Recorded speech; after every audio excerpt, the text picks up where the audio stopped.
in all around the island, you know that, right? So, right. The pre-scene analysis exam 2021 December SL3 paper will discuss today what are the possible questions that can be tested at the exam, not only income tax and also VAT.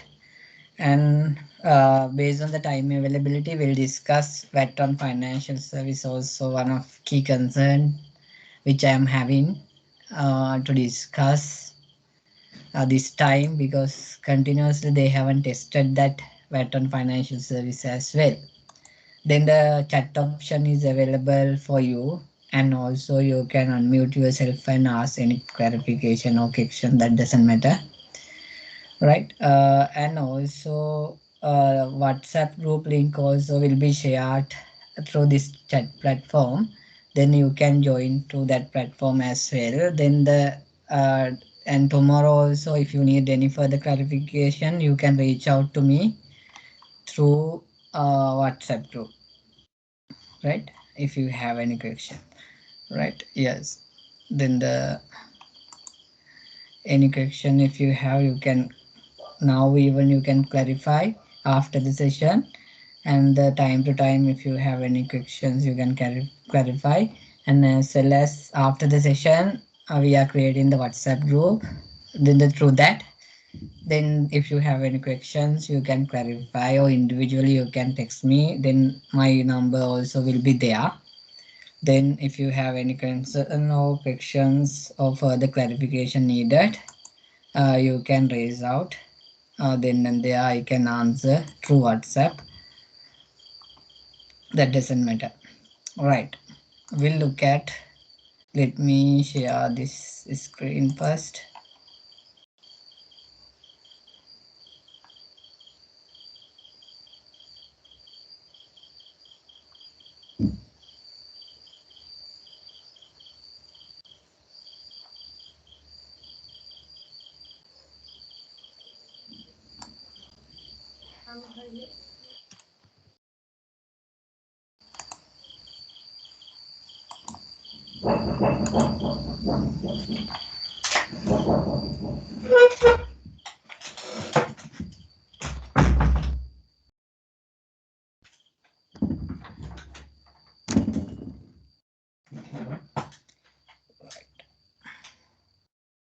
Give me 1 second.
Right. Can someone confirm whether the screen is visible?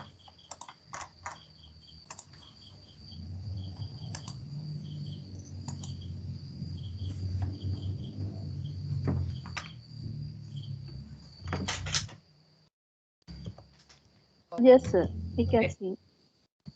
okay, super. Right. Let's start.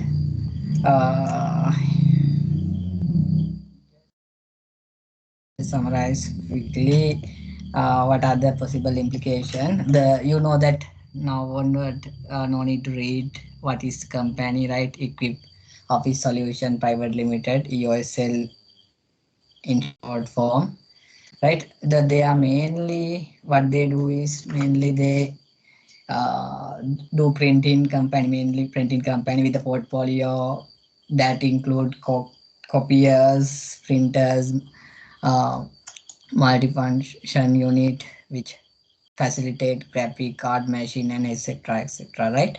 So then mainly by looking at this, and also you can see second para of this, provide range of service product such as outsource printing services, customized layout and designing services, right?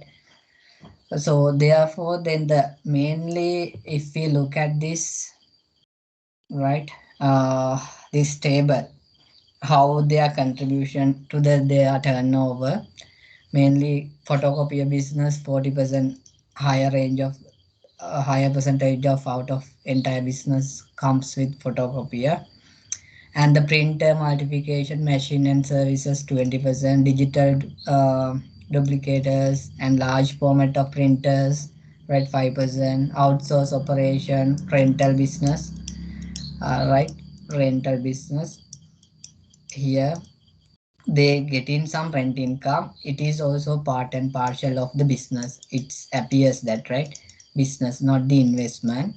So then we can categorize that one as also the business. And the air conditioner, then the IT related product.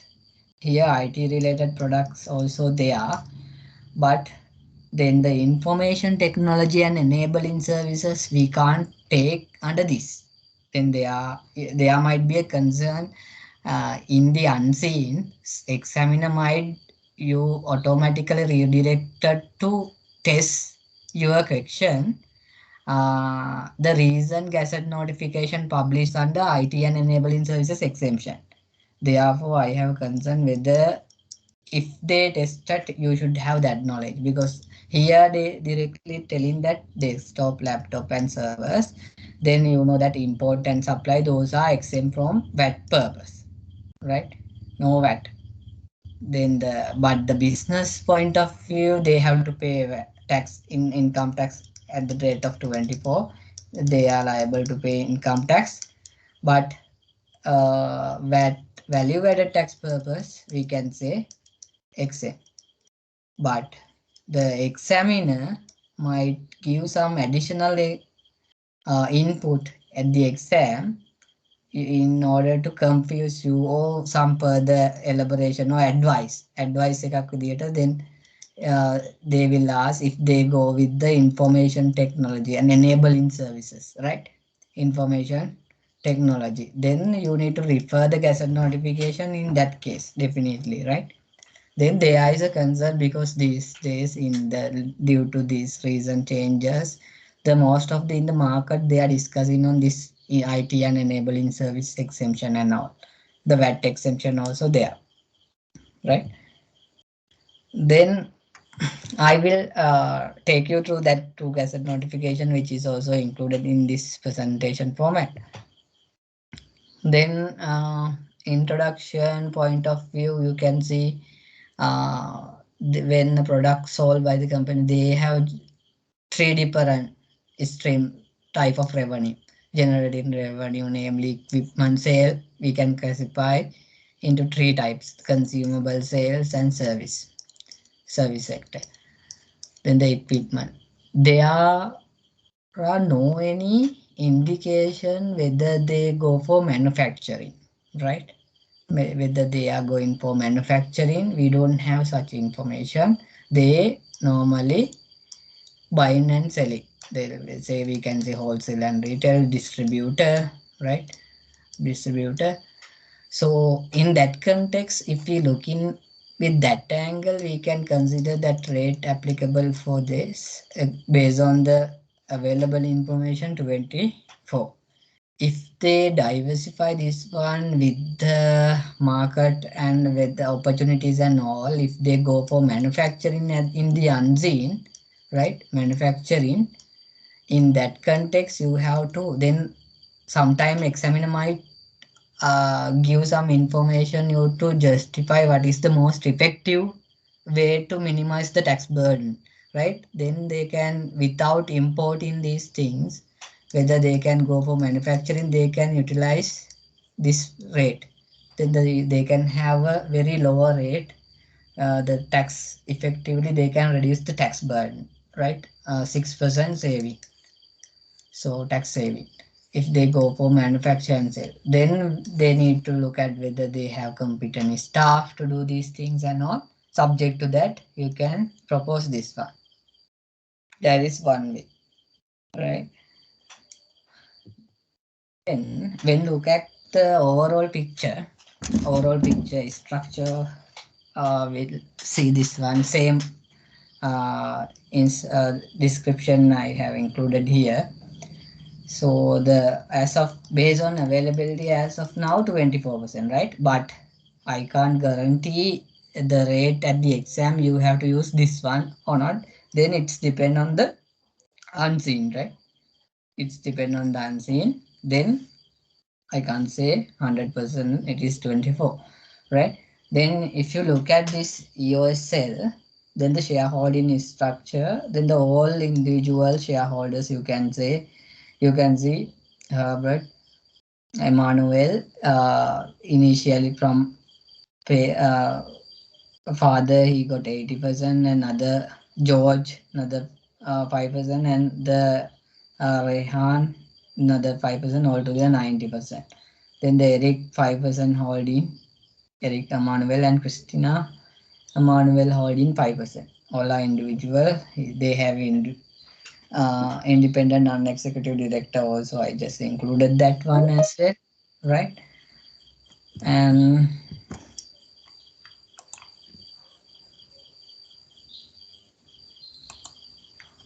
right, and then you can see the holding percentage also included 100%, 80%. The recently they acquired this company, friend of Henry Emmanuel's, this one, right? Then the by looking at this company, communication technology solution, it is very tend to then the IT product. This is also this company mainly go with the IT product. This is power generation one, right? Power generation one and building management. So power generation, these things, I don't think whether they test applicable income tax rate for these company. If by any chance, if they ask, then you have to advise on that. Then this is produce oil type formers, right? Here the manufacturing process is going. Then the other than the exemption available, the manufacturing, if it is there, then we can go 18%. Here power generation, if they are providing to national grid, there are some exemption as well, right? Then the construction point of view, construction point of view, we can say 14% this company. Then the IT product, then normally 24, other than the specified business, enabling services, software development, cloud, and etc. will go with exemption as well, right? Then the communication technology point of view, we don't have such kind of exemption, 24, right?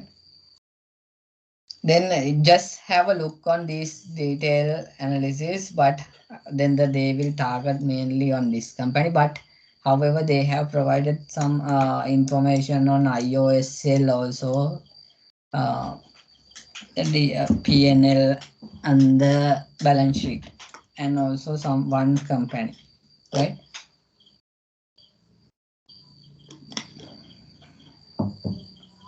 Then don't worry, I will give this presentation to you all. Then the to the WhatsApp group I will share with you. You can join to that WhatsApp group. I will share the PDF format there, right? And then based on the detail available, you can see definitely there should be a adjustment called exchange gain and loss, right? Exchange gain and loss. Then you have to identify whether it is realized or unrealized, right? Realized or unrealized is must. Then the based on examiner might give whether this is realized or unrealized, right? Then you have to carefully look at and see whether it is realized. If it is realized gain, do nothing. No need to do any adjustment. You can forget it, right? If it is realized loss, no need to do anything, right? You can exclude.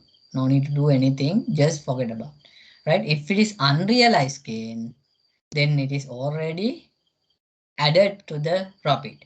Then we have to eliminate that unrealized part because it is unrealized, right? Therefore, we have to eliminate that. If it is included in the plus minus, then the profit PBT, we have to remove that one, right? Then if it is unrealized loss, already deducted. Since it is unrealized, we have to add back. We have to add back this one, right? We have to add back this one.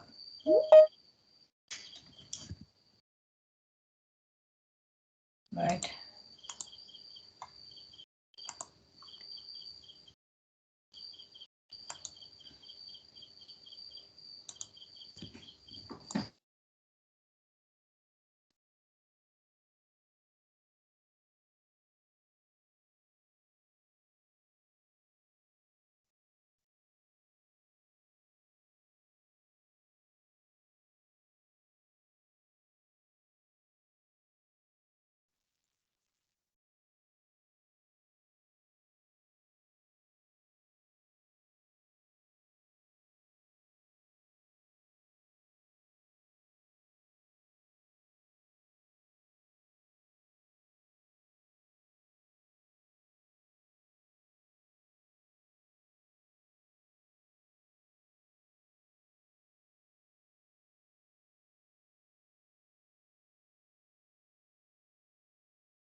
Right. Okay. Right. Then if you look at then the next this is clear, right? Then the exchange gain and loss. Then hope you all are clear, right? You can raise your hand if it is clear, right? Exchange gain and loss. Virtually you can raise your hand.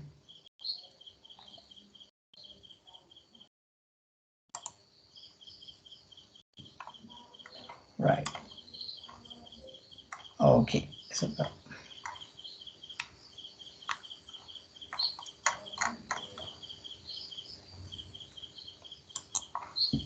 Right. Others may be new to this platform anyway. We'll continue. Then the inventory, since there are many discussion on inventory, if you read throughout the present, right, you can come up so many words on inventory, right? Then there definitely you will get some adjustment for inventory. So screen Sorry. share. Screen share.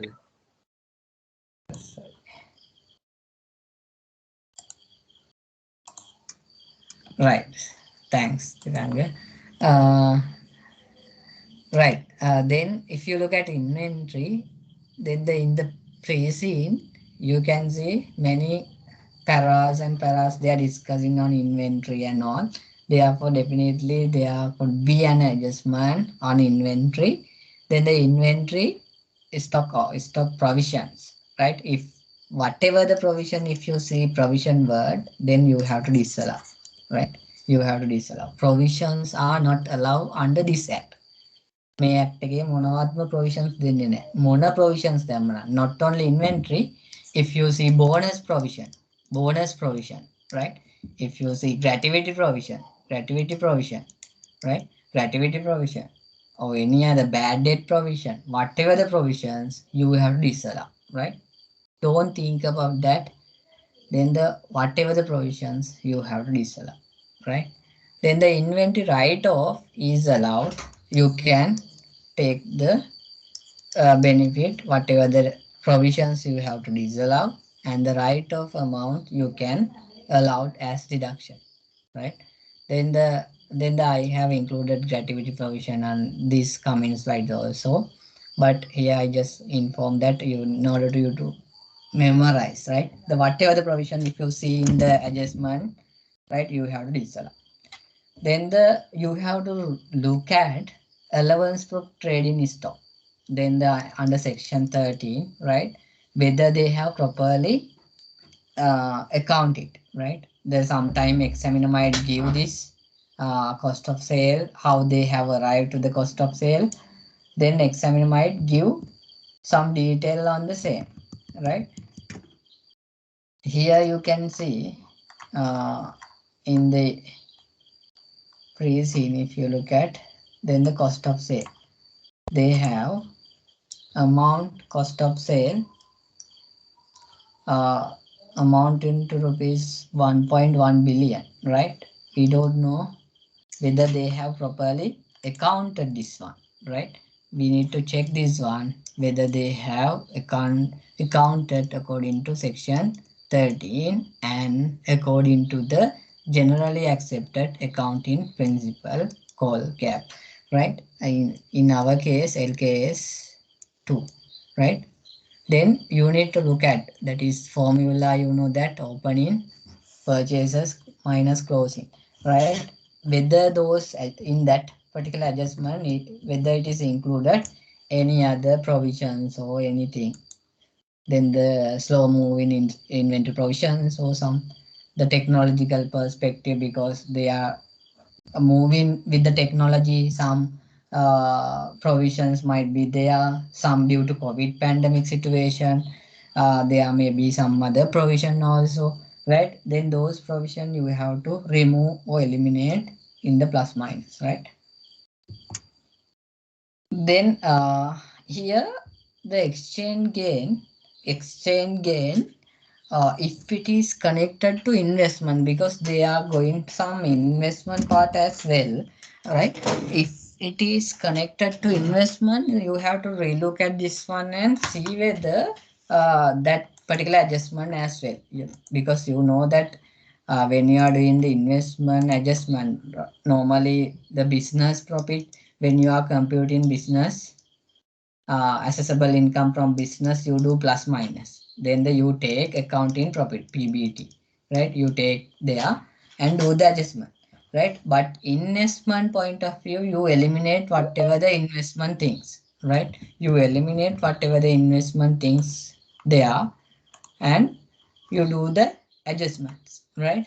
Then since you are eliminating purpose, if what you need to do is, if it is realized gain, right? If it is realized gain, exchange gain is there, you have to eliminate because it is not the business. Then if it is included in PBT, just I included that one, then you will realize what it is.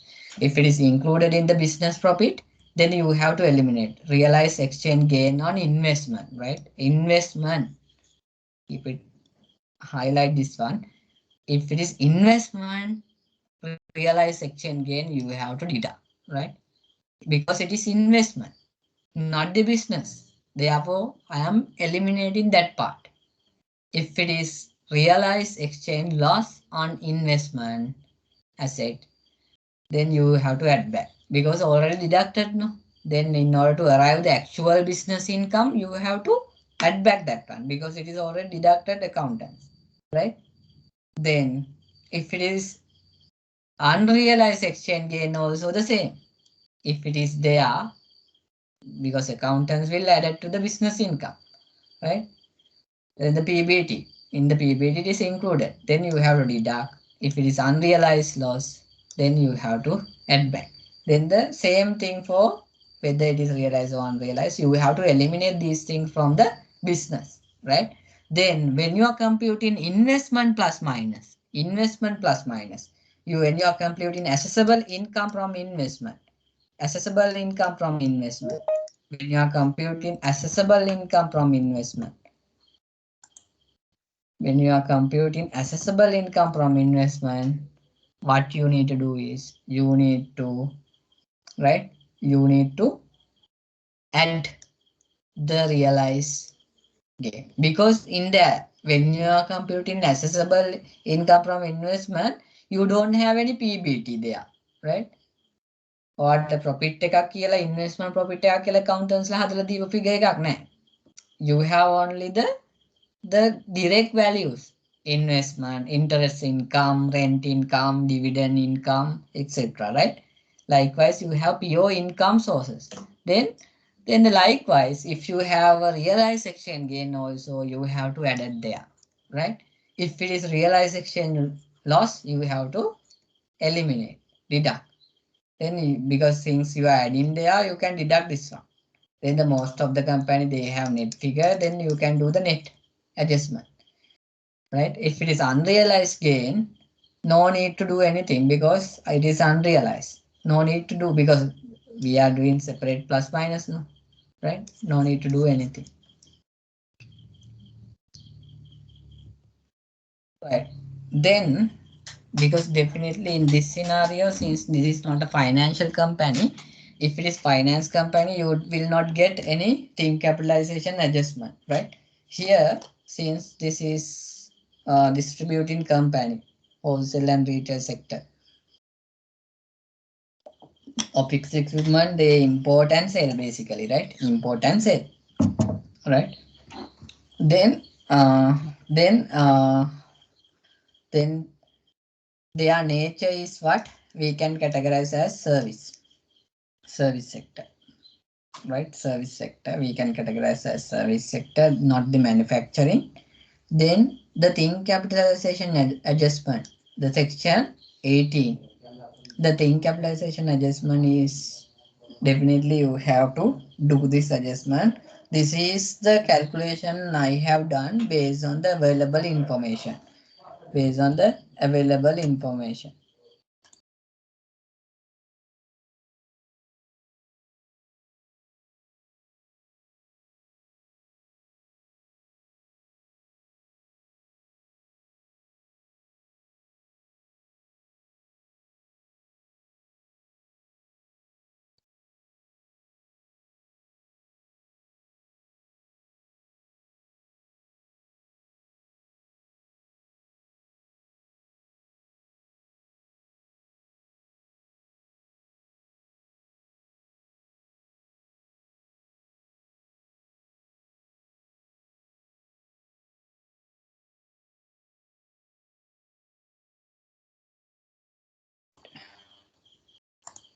Right, just double check my calculation because I just copy paste here after doing this.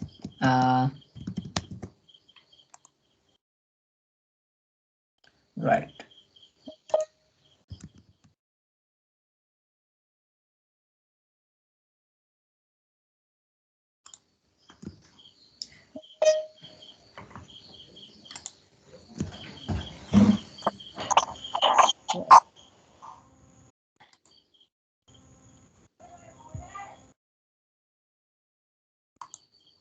Right.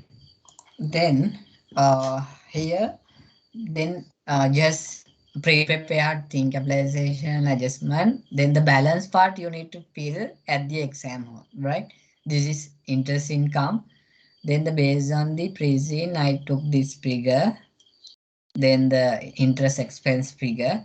Then you need to check whether then the any interest payment made on the borrow used for the domestic expenses purpose, directors personal expenses. If they loan taken for the personal usage, then if there are any interest charged to PNL, you have to eliminate that part. It is not subject to think capitalization. You have to directly add back that one. This is not allowable deduction. You have to add back. Then all these things we have to add back. Then other one is if it is connected to the capital asset or an investment asset, then that interest cost also not deductible, right? Then if you money borrowed, purchase an asset which is disposed during the year, no asset at the end of the year, right? You purchase and dispose. then in that case also you can't take that interest cost to think capitalization adjustment. Think capitalization is the calculation where you can allow interest cost subject to restriction based on your company capacity, right? Then whether you have a GR in, so then if any interest paid on finance lease prior to 1st April 2018, prior to any finance lease facility, then if you have still that particular interest cost, then you have to add back separately. You have to eliminate. If it is included here, you have to deduct, right? You have to deduct. Then after deducting these things, then let's say here 32, then in total if you take 10 here, then here will be 22 after deducting these things, right? Right. Then what is called finance leases, interest paid on finance leases prior to. Then after that, you no need to do anything because it is allowed as a thing, a subject to think capitalization, because you are the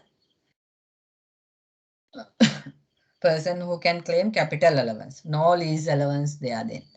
Then you can claim the capital allowance on that lease asset as well.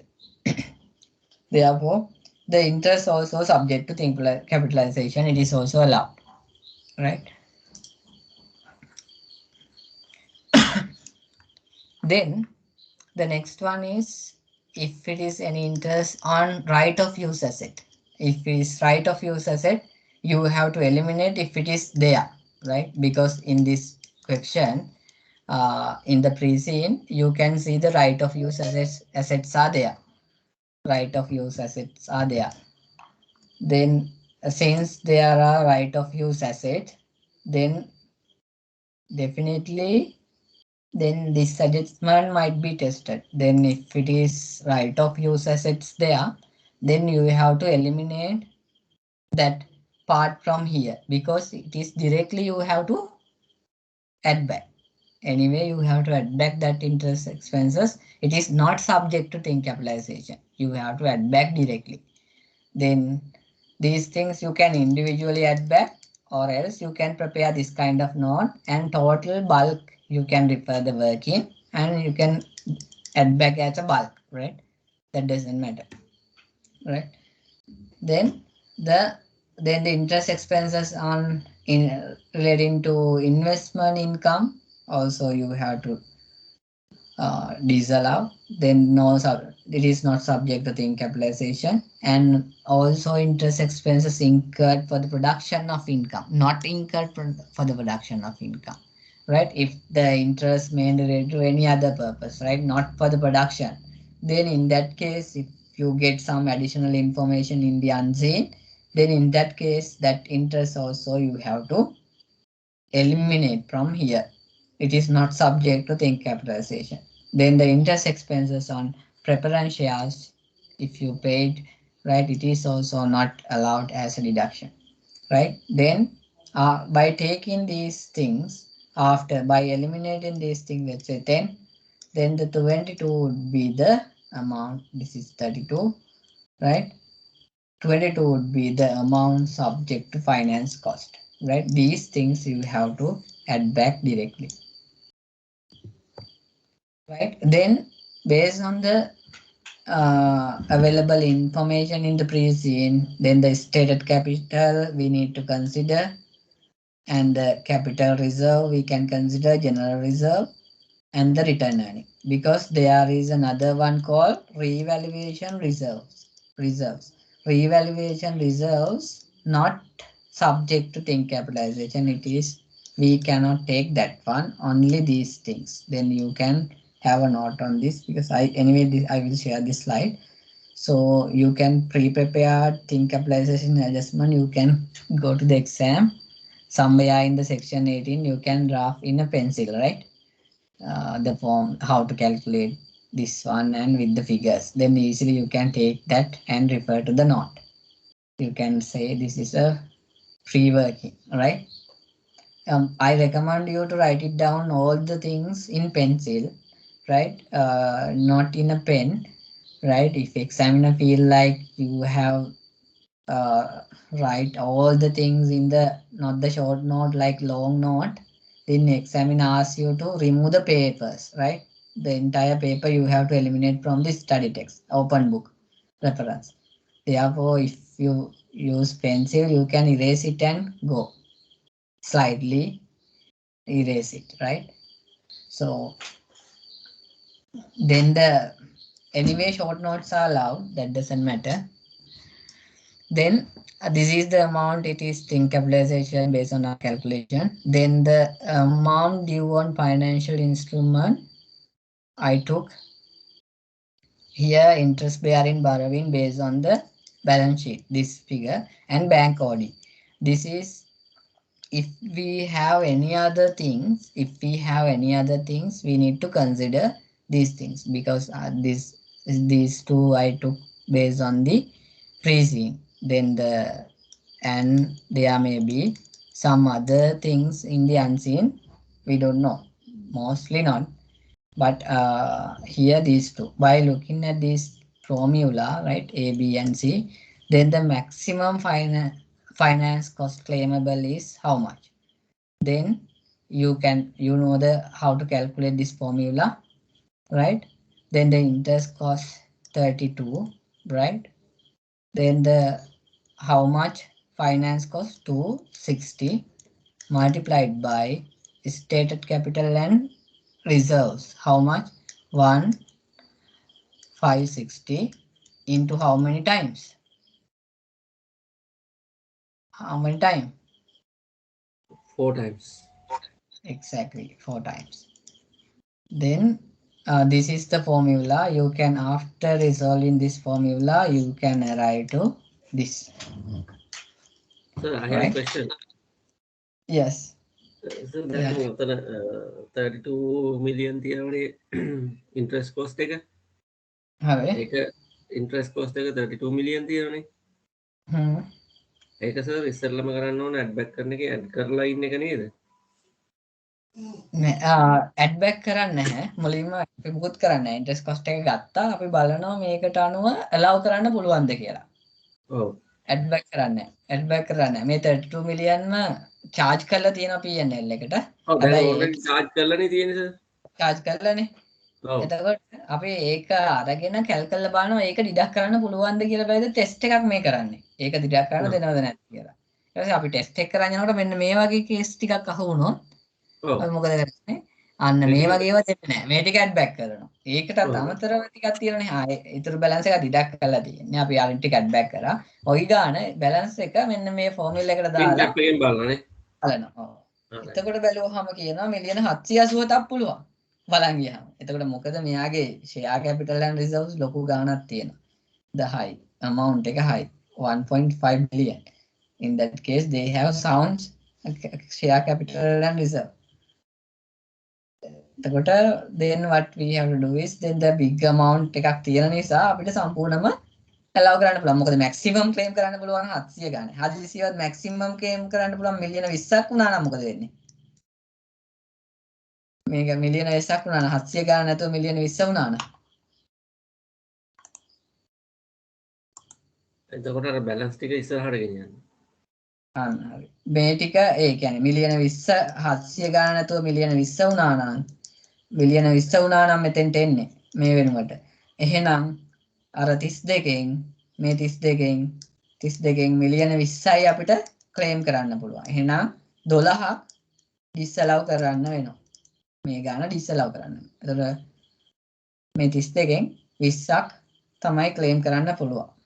මේ formula එකේ මෙතෙන්ට 20 ආව නම් අපිට ඊටු 12 ඩිස්අලව් කරන්න වෙනවා. මේක හැබැයි ඩිස්අලව් කරලා 6 years වලට ගෙනියන්න පුළුවන්. carry forward කරන්න පුළුවන්.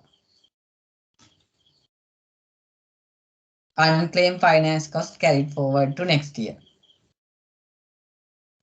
මේතරයි claim වුනේ. මේ ගාන තමයි claim කරේ. එහෙම නාන. හැබැයි ඔයාලගේ ගානේ දැන් මම හදලා තියෙන උත්තරේ පොඩි මේවා ටිකක් තින් කැප් එකට 32ම ගන්න බෑ නේද? අතන ඇඩ්ජස්ට්මන්ට් වලින් ගන්න අඩු වුණා නම්. අඩු වුණා නම් බෑ. අඩු වෙච්ච ගානනේ එන්න ඕනේ. ඔව් අඩු වෙච්ච ගාන තමයි එන්න ඕන. මම නිකන් ගත්තේ අඩුන්නේ නැහැ කියලා හිතලා මේකෙදී ඔයාලට අන්සීන් එකේ මේවට සම්බන්ධ මොනවා හරි දෙන්න පුළුවන්. මේන් එකකට. අනිවාර්යයෙන්ම මේක දෙන්න පුළුවන්. මොකද ෆයිනෑන්ස් කොස්ට් එක ඇතුලේ මේක තියෙයි කියලා කියන්න පුළුවන්. right of use asset තියෙනවානේ. lease liability කතාවකුත් තියෙනවා. මේක පරණ එකකට අදාළව නම් then we have to do that adjustment as well. prior to නම් ඒකත් මෙතනින් අයින් කරන්න ඕන. ඒකත් මෙතනින් අයින් කරන්න ඕන. right of use assets කරන්න ඕන. සමහරවිට chairman loan එකක් අරගෙන තියෙනවා නම් personal මොනවා හරි ඒක interest එකක් දාලා තියෙනවා ඒකත් අයින් කරන්න වෙනවා. ඒ ටිකම අයින් කරලා එන balance එකට තමයි. එතකොට මෙතන එන්න පුළුවන් මේ ටික එකතුව 10ක් වුණා නම් එතකොට 22ක් වෙන්න පුළුවන්. එහෙනම් මේ 22 තමයි එහා පැත්තට යන්නේ. මෙතෙන්ට යන්නේ 22. එහෙනම් මෙතනත් බෙදන්නේ 22. 22 බෙදන්න.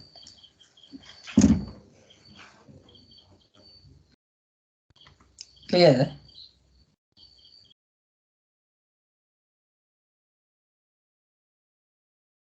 Is it clear?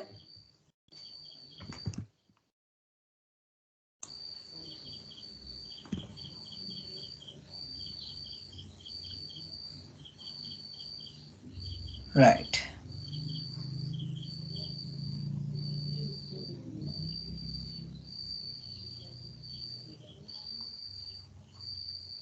Right, okay.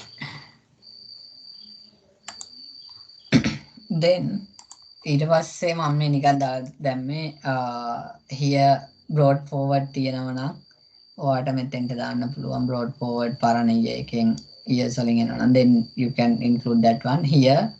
This year 32 I am taking and claim during the year the same figure because I am entirely deducting no any carried forward to next year.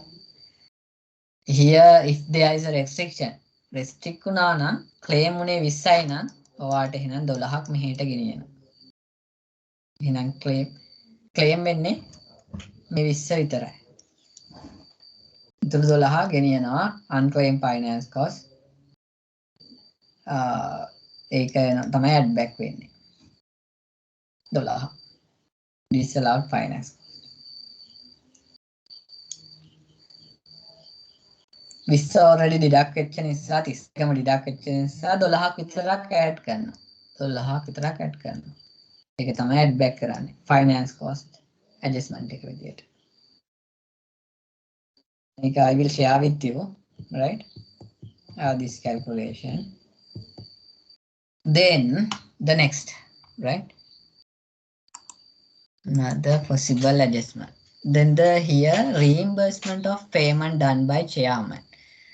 There may be some other information in the unseen, right? The domestic expenses here, right? If it is domestic expenses in the section 10 and section 197, right? Then you need to look at whether these are coming under domestic or not. Then if it is mainly purely reimbursement, purely connected to the business, then it is allowed.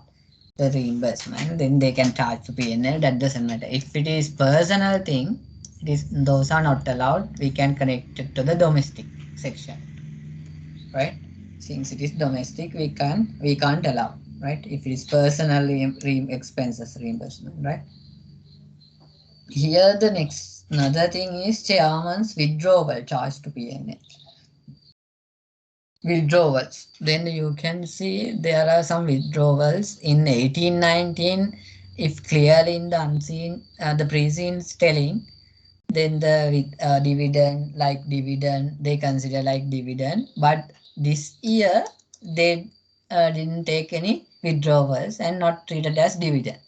This year, these 2 years, they considered whatever the withdrawal, they considered as dividend. However, in the pre-seen, if you carefully look at, then the audit junior, they identify some expenses, right? Then there may be some indication where further drawings or with the withdrawals are there, then we can consider as a dividend, right? Then in the previous years also they have considered like dividend. Then the sometime examiner in an advisory question, not the connected to the plus minus, right? The 5 mark, 2 mark, 3 mark question, sometime they might ask whether the withholding tax deducted in the 1819, it is subject to withholding tax 14%. The dividend tax deduction, right? Then it was there. Then the previous year also the same. The 1920 up to 31st December 2019 වෙනකම්.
Sorry. Then the next one, the new year, right? With the changes, if you look at this one, you can see sometime examiner might test whether this year the director or chairman, because the 90% of the shareholding undertaken by the main person, right? So whether he has given consent to deduct advance income tax for this purpose, right? Then other way around, right? Individual tax perspective. Then the examiner might ask sometime, right? Then whether consent has given to deduct advance income tax or a 14% or the not the 14%, sometimes 6% or the 12% or 18%. Then if you look at this in the advanced personal income tax advanced income tax circular, right? You can clearly, this one also useful for your exam, right? Here you need to look at whether this one, right? In the case of, since he's resident individual, then the advance income tax can be deducted. Advance income tax is deductible on dividend.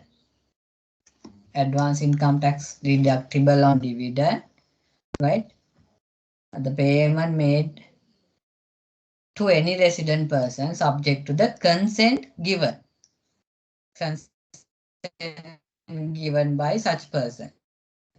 Consent not granted, no AIT could be deducted. Consent එක දීලා නම් we don't need to worry, right? If it is consent granted, then yes, we need to check whether advance income tax deducted by the company. Then what is the rate, right?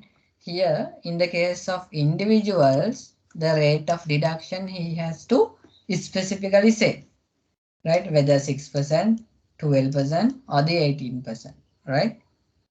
Then if it is other than resident individuals, then in other cases, person, right? Other than individuals. Then the rate, in the case of dividend, 14%, right? Dividend, 14%. If it is individual, you can say, please deduct 6%, 12%, or 18%. Here you need to look at, therefore I just included here, right? Then whether he has given consent to deduct withholding tax based on the income slab, right? Income slab, with deduct 6% or 12% or 18%, right? Here. Just giving additional information. Sometime if examiner connected to the individual advisory perspective, chairman is looking a concern an advice from you regarding this, right? Right, and also you need to check whether dividend income considered and paid under personal income slab. This is also connected to this slab, income tax slab, in the sense 6%, 12%, or 18%. Right, right. If the income exceed 250,000, then the per month, or 3 million per annum, 3 million per annum. Then if it is not exceeding, no need to deduct, because if it is exceeding only, he can ask to deduct. Otherwise, no point of asking to deduct because he can't take any credit.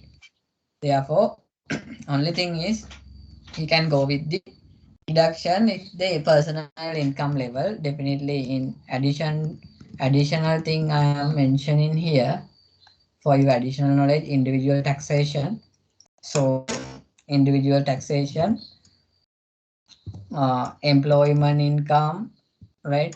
Employment income, you can say, right? The amount,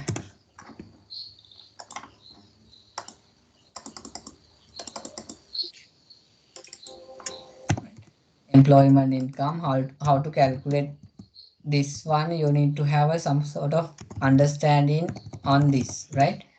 The business income, investment income, assessable income from employment, business, investment, right? Right. Likewise, if you can take it, then total we can say total assessable income. Total assessable income, this is the amount, right? Then after taking that, we can deduct what? We can deduct relief and qualifying payment. Then the relief, you know that the main relief is personal relief, right? Main relief is personal relief.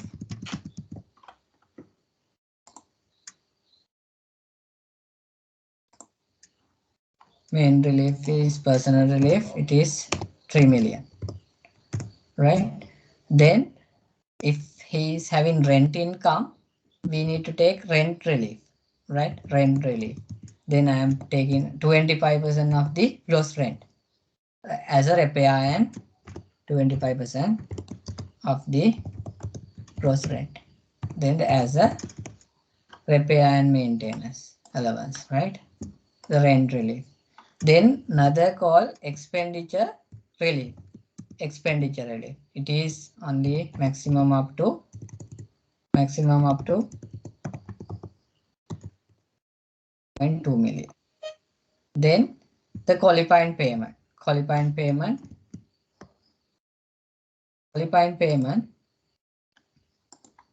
How much?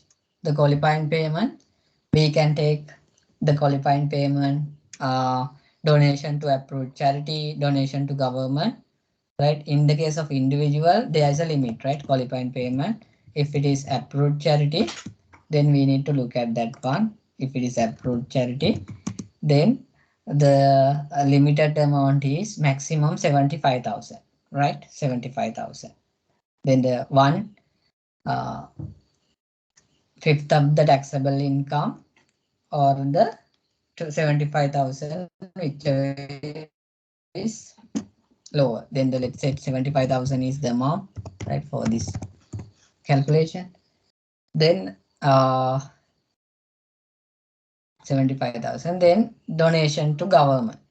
Then the government. Let's say government. Government, we can take any amount as donation, right?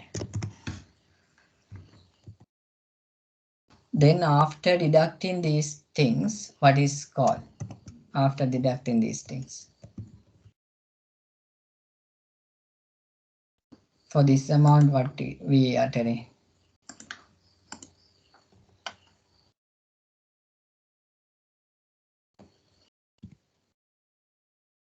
Taxable income, right? Taxable income. Then you have to apply the tax rate here.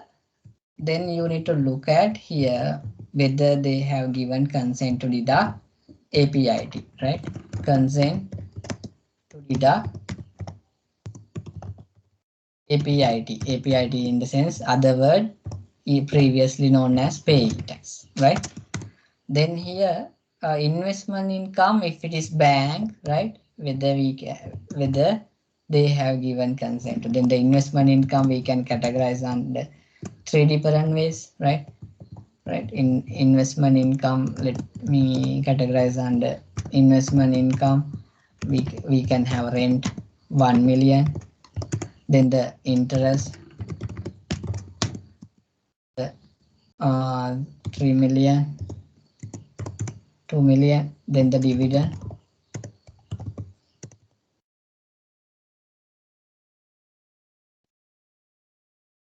Dividend another 3 million. Then the all together like this. Then each and every sources that particular person can give the consent. Then they need to specify the rate, right? Right? They need to specify the rate. Whether consent has given to deduct AIT, not the APIT. AIT previously known as withholding tax. Then whether given or not. Then let's say here no consent given, right? No consent to deduct AIT. Here then no any tax credit below, right? Then here rent income is there. I will take the rent relief as well.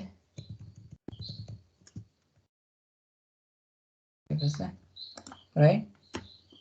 Then here let's say consent given to deduct AIT at the rate of let's say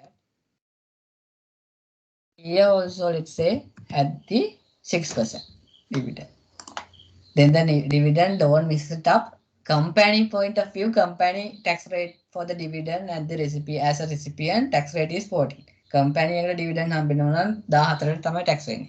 හැබැයි individual ගේ tax වෙන්නේ 6 12 18 කියන slab වලට. Right?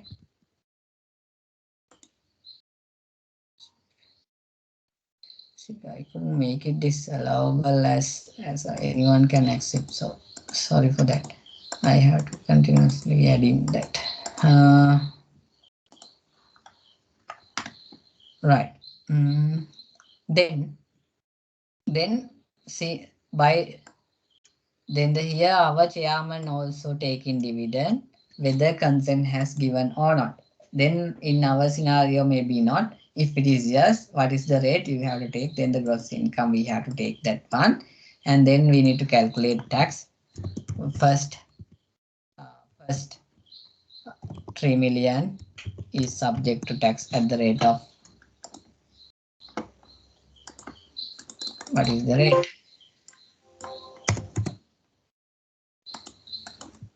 Someone tell me.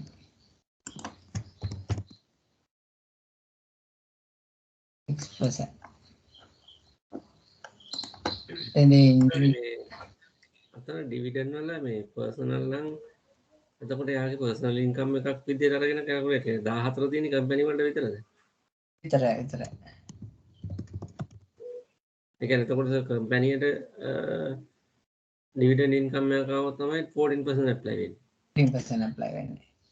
එතකොට මෙයාගේ මේ dividend income එක එතකොට එක්සෑම් එකට අහුවොත් කියලා මම මොකද ඉන්ඩිවිජුවල් පාර්ට් එකක් ඔයාලගේ තියෙනවානේ. ඒක නිසා මේකෙදි කන්සෙන්ට් දුන්නා නම් කොහොමද? එතකොට මම ඒක හදලා පෙන්නනවා. ඒක කන්සෙන්ට් එක නැත්තම් කොහොමද කියලා මම තව එකක් ටක් ගාලා පෙන්නනවා. මේකම කොපි පේස්ට් එකක්. in the balance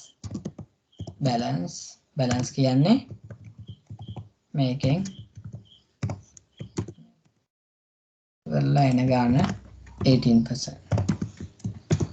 Then this would be the total tax payable. Then the gross tax liability.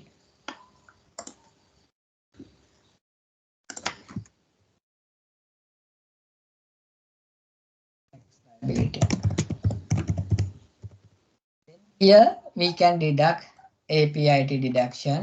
Then since the consent has given, then the APIT we can take tax credit. We can take tax credit. Then the APIT deduction. Then the based on the T10 certificate you can deduct.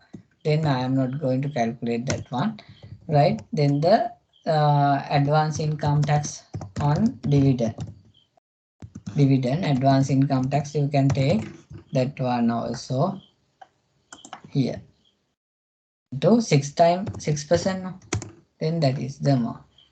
Then the advance income tax on interest also there no? Here that one interest also given 6%. No? Then the 6% and also can be APIT also you can calculate if you want, right? How much? Then by taking this one and deducting 3 million because company only know this amount. Then after taking this figure, then you can calculate the SAT. 17 million. Then again 3 million. This formula.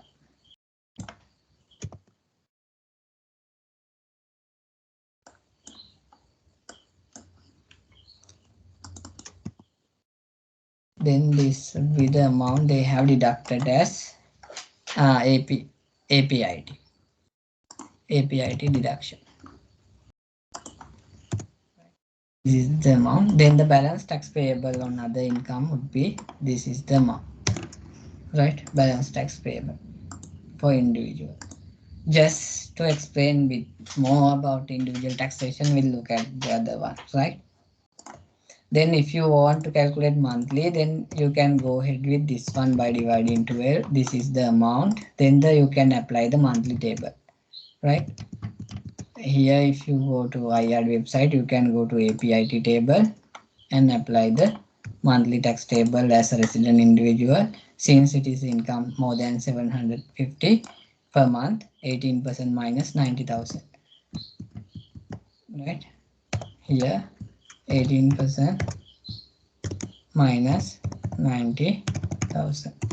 Then this is per month. Then if we multiply by 12, we can arrive to this figure. This is equal to this, right?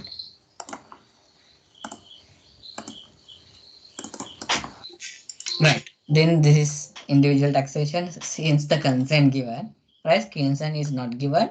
No need to deduct this one. No any APIT tax credits. That's it.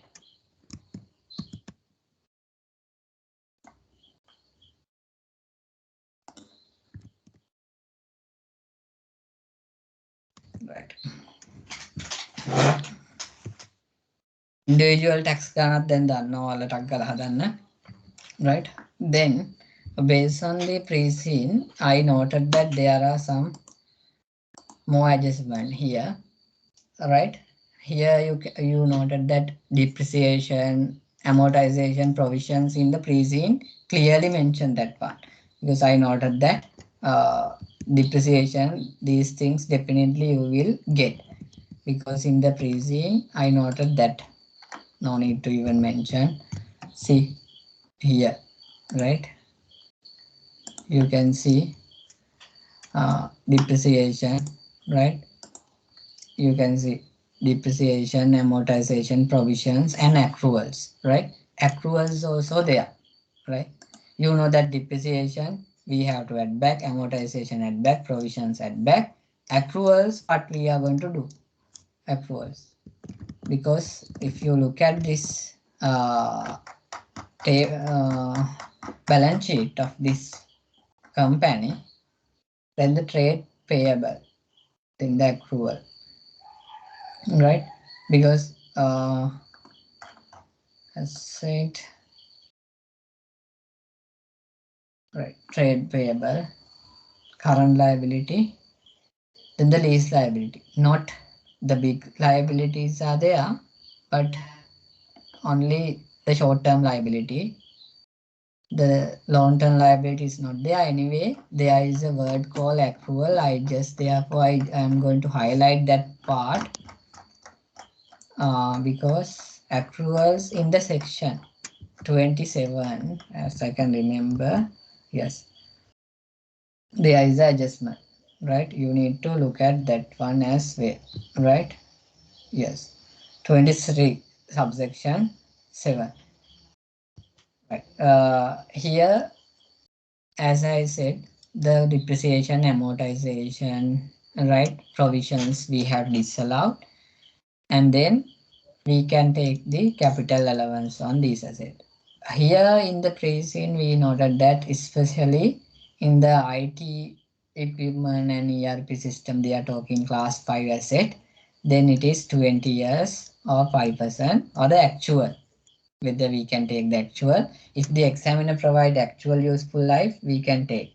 If it is infinite, indefinite useful life, right? Then we can go with the 20 years, right? Then you need to be careful that whether it is actual. Mostly in the practically what way they happen, they go with the 20 years. Because sometime actual they might say 10 years. Then if it is not justifiable, then there may be a challenge. Then you can go with the 20 years as provided in the act, right? Then the accrual was also there in same line. The accrual, it is allowed subject to 3-year rule. 3-year rule means you can accrue any expense, right? Then you need to settle that payable within 3 years time, right? The 3 years time, mostly in your case it will come up 18-19 this exam, because 19-20, now 20-21. Here if they accrue in this year, examiner might test this one whether they have still available this accrual in the balance sheet without paying these things, right? Without paying, because most of the company they book expenses and make the payable without paying this in order to reduce the tax burden, right? P&L එකේ charge කරන බොරුවට accrue කරලා කවදාවත් ගෙවන්නේ නැහැ. එහෙම අවුරුදු ගණන් තියාගන්න බෑ. උපරිම අවුරුදු 3යි. Right? එහෙම තියාගෙන ඉන්නවා. If they have to charge. Then if you get any information, if it is not paying continuously, then you have to disallow that one. Right? Then sir එතකොට මේ අවුරුද්දේ එහෙම ඇක්‍රූ කරලා තියෙන එක කඩු කරන්න පුළුවන් නේද? 2021 වල. Definitely. Right. And then accounting profit on disposal of fixed asset. Then the accounting profit we are not taking, therefore we have to deduct. And accounting loss there now, if it is there, we have to add back. Accounting loss add back profit deduct. Right? Then we have to calculate assessable charge. මේ වචනේට බය වෙන්න එපා. Assessable charge කියන්නේ assess කරනවා, tax කරන amount එක. ඒ කියන්නේ in simply tax profit. Tax profit on disposal fixed asset අපි වෙනම හොයාගෙන we have to add back. And balancing allowance එකක් දෙන්නේ. deduct කරන්න. Tax loss එකක්. Based on our calculation, if it is tax loss, we can deduct. Right? These things are technical word under new law, right? Better if you can use those things. Otherwise, even if you use these word, that doesn't matter. Lakunu adu karanne, right? Then whatever the provisions you are disallow, you need to disallow definitely. Then a right off or reversal, if it is there, you can deduct, right? Then trade, I will come up with that one also, right? Then the trade perspective. Okay, before moving to go one by one.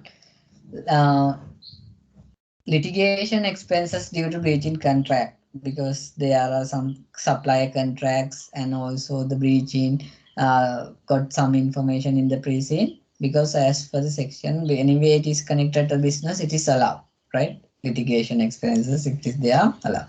However, if you see that capital nature expenses, right? Capital nature expenses, right? If you see, if you get any information with capital nature expenses, if it is included, you have to disallow, right?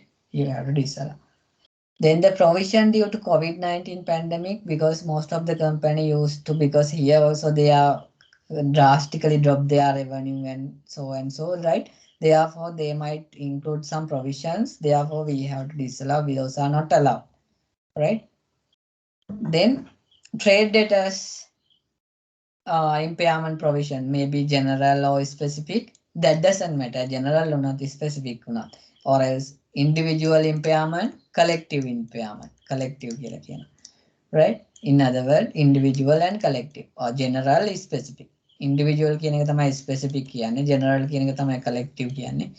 මේ දෙකම තියුණත් මොන නමෙන් තියුණත් වැඩක් නැහැ. අපි disallow කරනවා. Right? Then right of the reversal are allowed subject to step taken by the company, right? Recovery actions, whether they have taken recovery action, then yes, we can allow that portion. Then definitely there is a gratuity adjustment be there, because they have that gratuity provision in the balance sheet. Therefore, you will get definitely this adjustment. The gratuity provision we have to disallow, right? Then the gratuity payment you can allow. You have to identify the gratuity payment and allow it, right?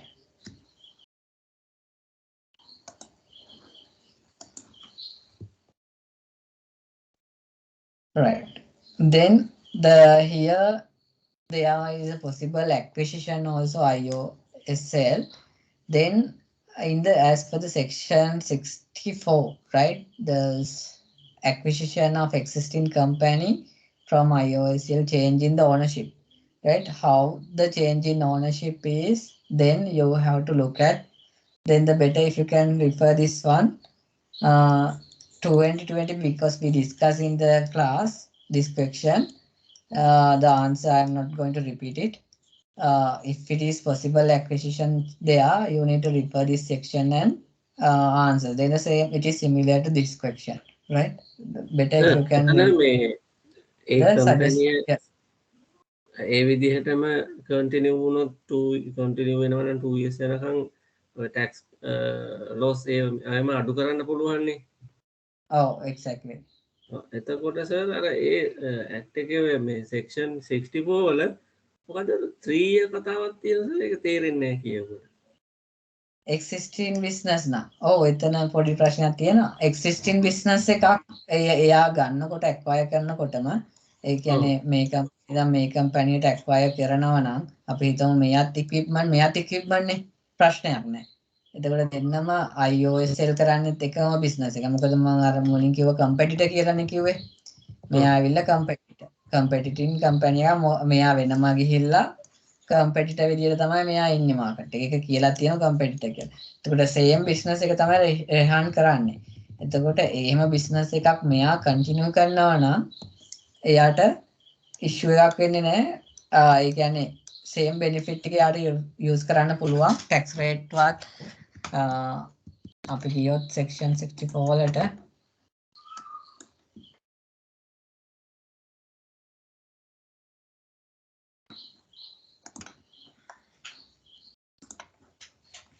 right.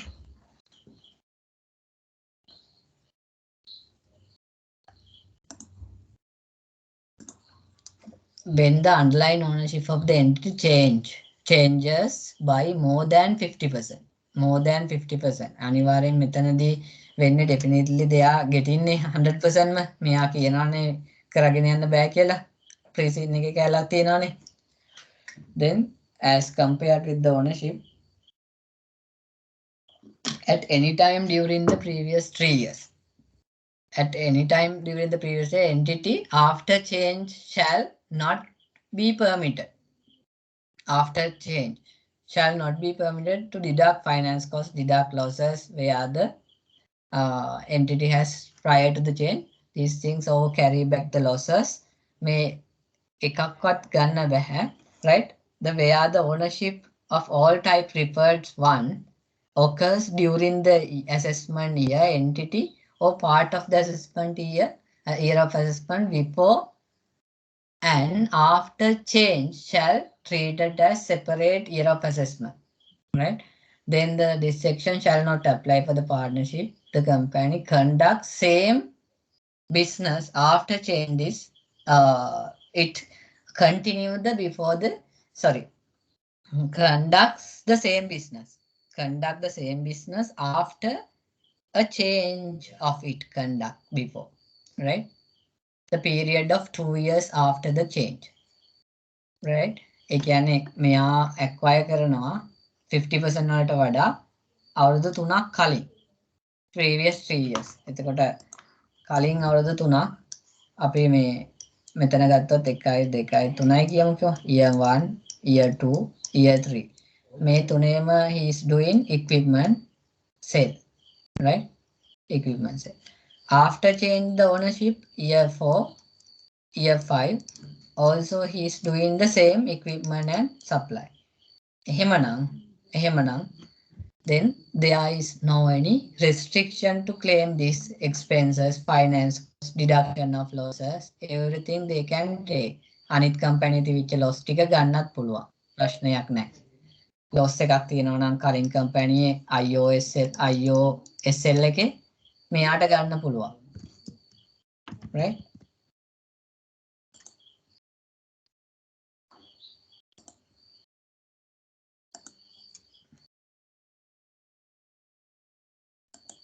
right? මෙයාට ගන්න පුළුවන්. එතකොට ඔයාලට කන්ක්ලූඩ් කරන්න මේ ටික ලියන්න ඕනෙත් නැහැ. මේක ලියලා 50% වලට වඩා වැඩි ownership එක. එහෙනම් මෙයා continue කරනවා same business after the acquisition. Then 2 years after the change, therefore they can get the benefit with the deduction of finance cost, deduction of losses carried forward, right? They can use that, the claim of deduction and the provision after the change, right? Under section 24, section 18, section 18, 19 and 24.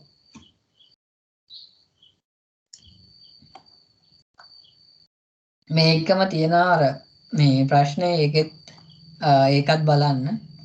somewhat clear නේද? Is it clear?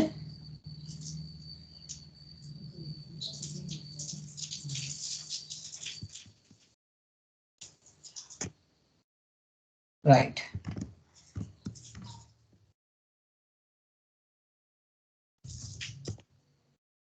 Then next thing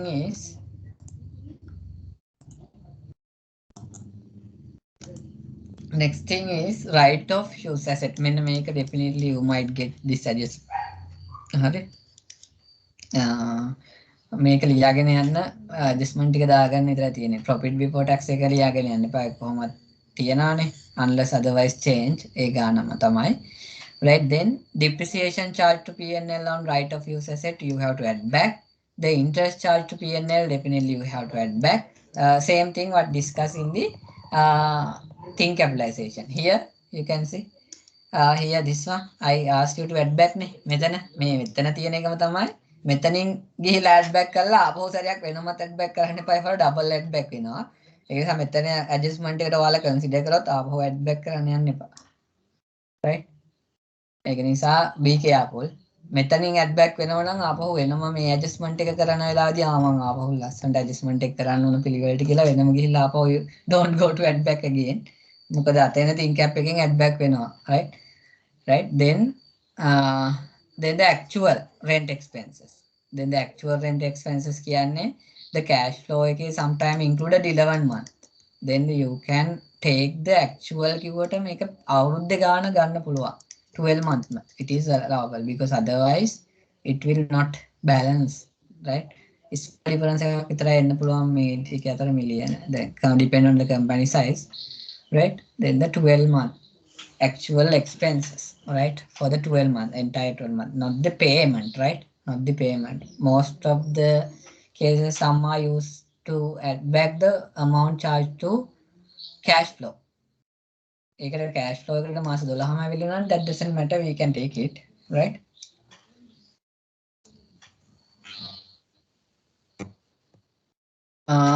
The finance lease ගත්තොත් then the prior to the transitional provisions වලදී වෙච්ච ඒවා ටික අපිට same method එක we can use the same method අපි 1/4 or 1/5 අරගෙන lease value එකෙන් paid ගාන which is lower we can claim it lease allowance එක. එහෙම නැතුව අලුත් if it is asset purchase after 1st April 2018 onward now, then you have to do this adjustment depreciation because you are claiming considered as asset acquired by the company. Then you can add back the depreciation and interest charge to P&L, but it is subject to think cap. May alut asset ne. These are with effective from 1st April 2018 onward. These are new asset. එහෙනම් මේක යනවා think cap එකට, right? අපි think cap එකේ add back කරේ මෙතන think cap එකේ add back කරේ prior to ඒවා ටික විතරයි. මෙතන තියෙනවා after ඒවා තියෙනවා නම් මෙතන තියෙනවා අනිවාර්යයෙන්ම. ඒ ටික මුකුත් කරන්නේ නැහැ. ඒක think cap එකට අදාළව යන්නේ. prior to ඒවා විතරක් අපි ගිහිල්ලා මොකද මේවට lease allowance අපි claim කරනවා. lease allowance ගන්නවා. ඒක නිසා අපි ඒ ටික add back කරනවා. හැබැයි after ඒවට if it is after that, right? මොකද කරන්නේ? අපි ඒවට මුකුත් කරන්නේ නැහැ. ඒක think cap එකෙන්ම adjust වෙලා යන්න හරියි. right? ඒක තමයි මෙතනත් කියන්නේ.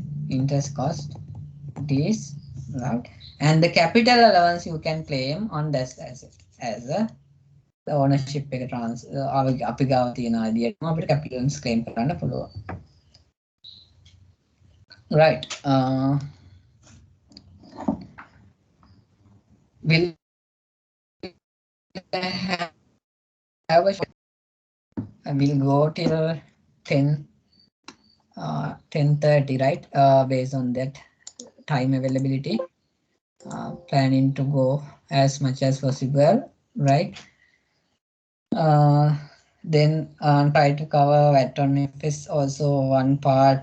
The method එක මම දෙන්නම් calculate කරන if time permits calculation එකක් හදන්න ඉදියේ, but I will share the question and answer with you. You can practice at least if time permits, right? We'll have a 20-minute break, dinner break, right? Then after that we'll meet now 8:40. 8:40. We'll start 9. The same link you can join if you are log out, right? Otherwise you can stay.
Right. Right. We'll start. Hope you can hear me and screen also visible.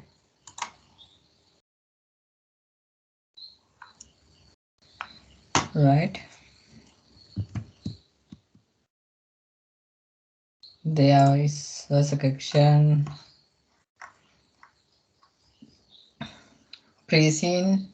In the pre-scene, group figure has given balance sheet. Then we want to take the group figures for the income. No, the group figures.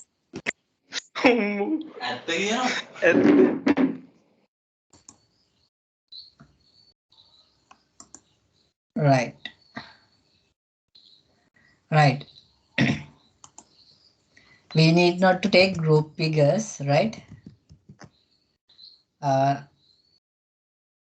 Here, what you need to take is group figures uttiana, company figures uttiana. They can all at a gun, then you have to take only the company.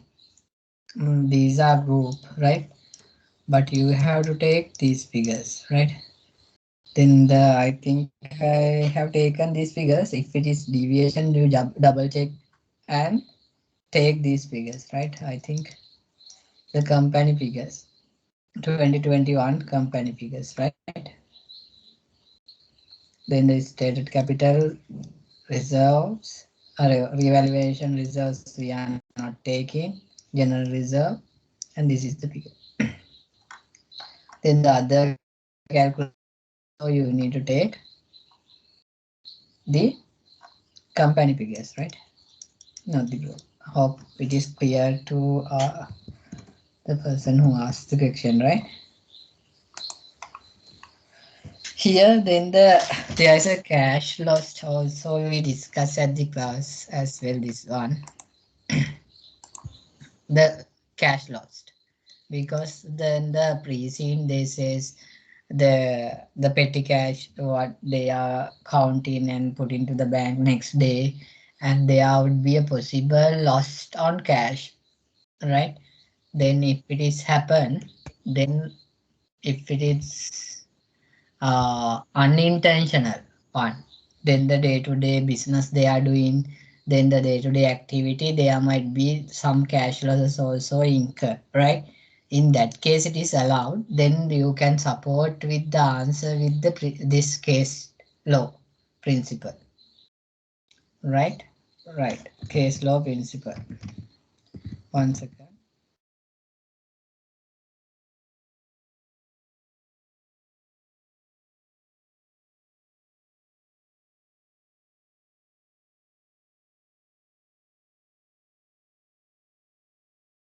Right, then hope you can hear me properly, right?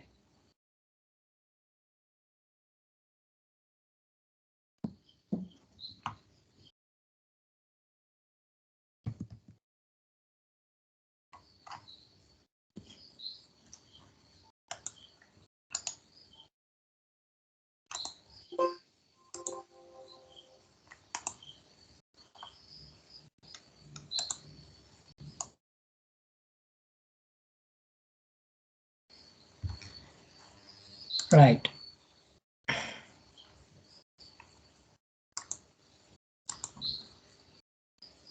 Right, okay. Then the WhatsApp group also they are, right? You can join in the chat, the WhatsApp group. Right, then the tutor and question you can raise. I am also there. Right. Then the other than today's today you can ask any question from here, this platform after we are finishing. Then the subsequently tomorrow if you have any after, right? Till the exam, I think 12, right? So then you can ask the question. Right, cash loss, possible cash losses, right? Then there may be, then you can support by using this case law also. Then the case law, the final decision I had taken into the this slide, right? In my opinion, losses incurred the assessee in the sense the person who had the cash loss, right? In the case of something which must be regarded as incidental to the assessee's business. It is incidental to assessee's business, right? Then this is also one fact of the case, and which any commercial undertaking would deduct from its income in order to ascertain the net profit. Anyway, then we have to deduct. In other words, I would hold that it must be deducted from the gross income to ascertain the net profit. The question refers to us is accordingly answer in favor of the assessee against the taxing department. Then the tax එකට විරුද්ධව තමයි ඒ කියන්නේ tax payer තමයි win කරලා තියෙන්නේ මේ case එක. It is deductible කියලා. Right?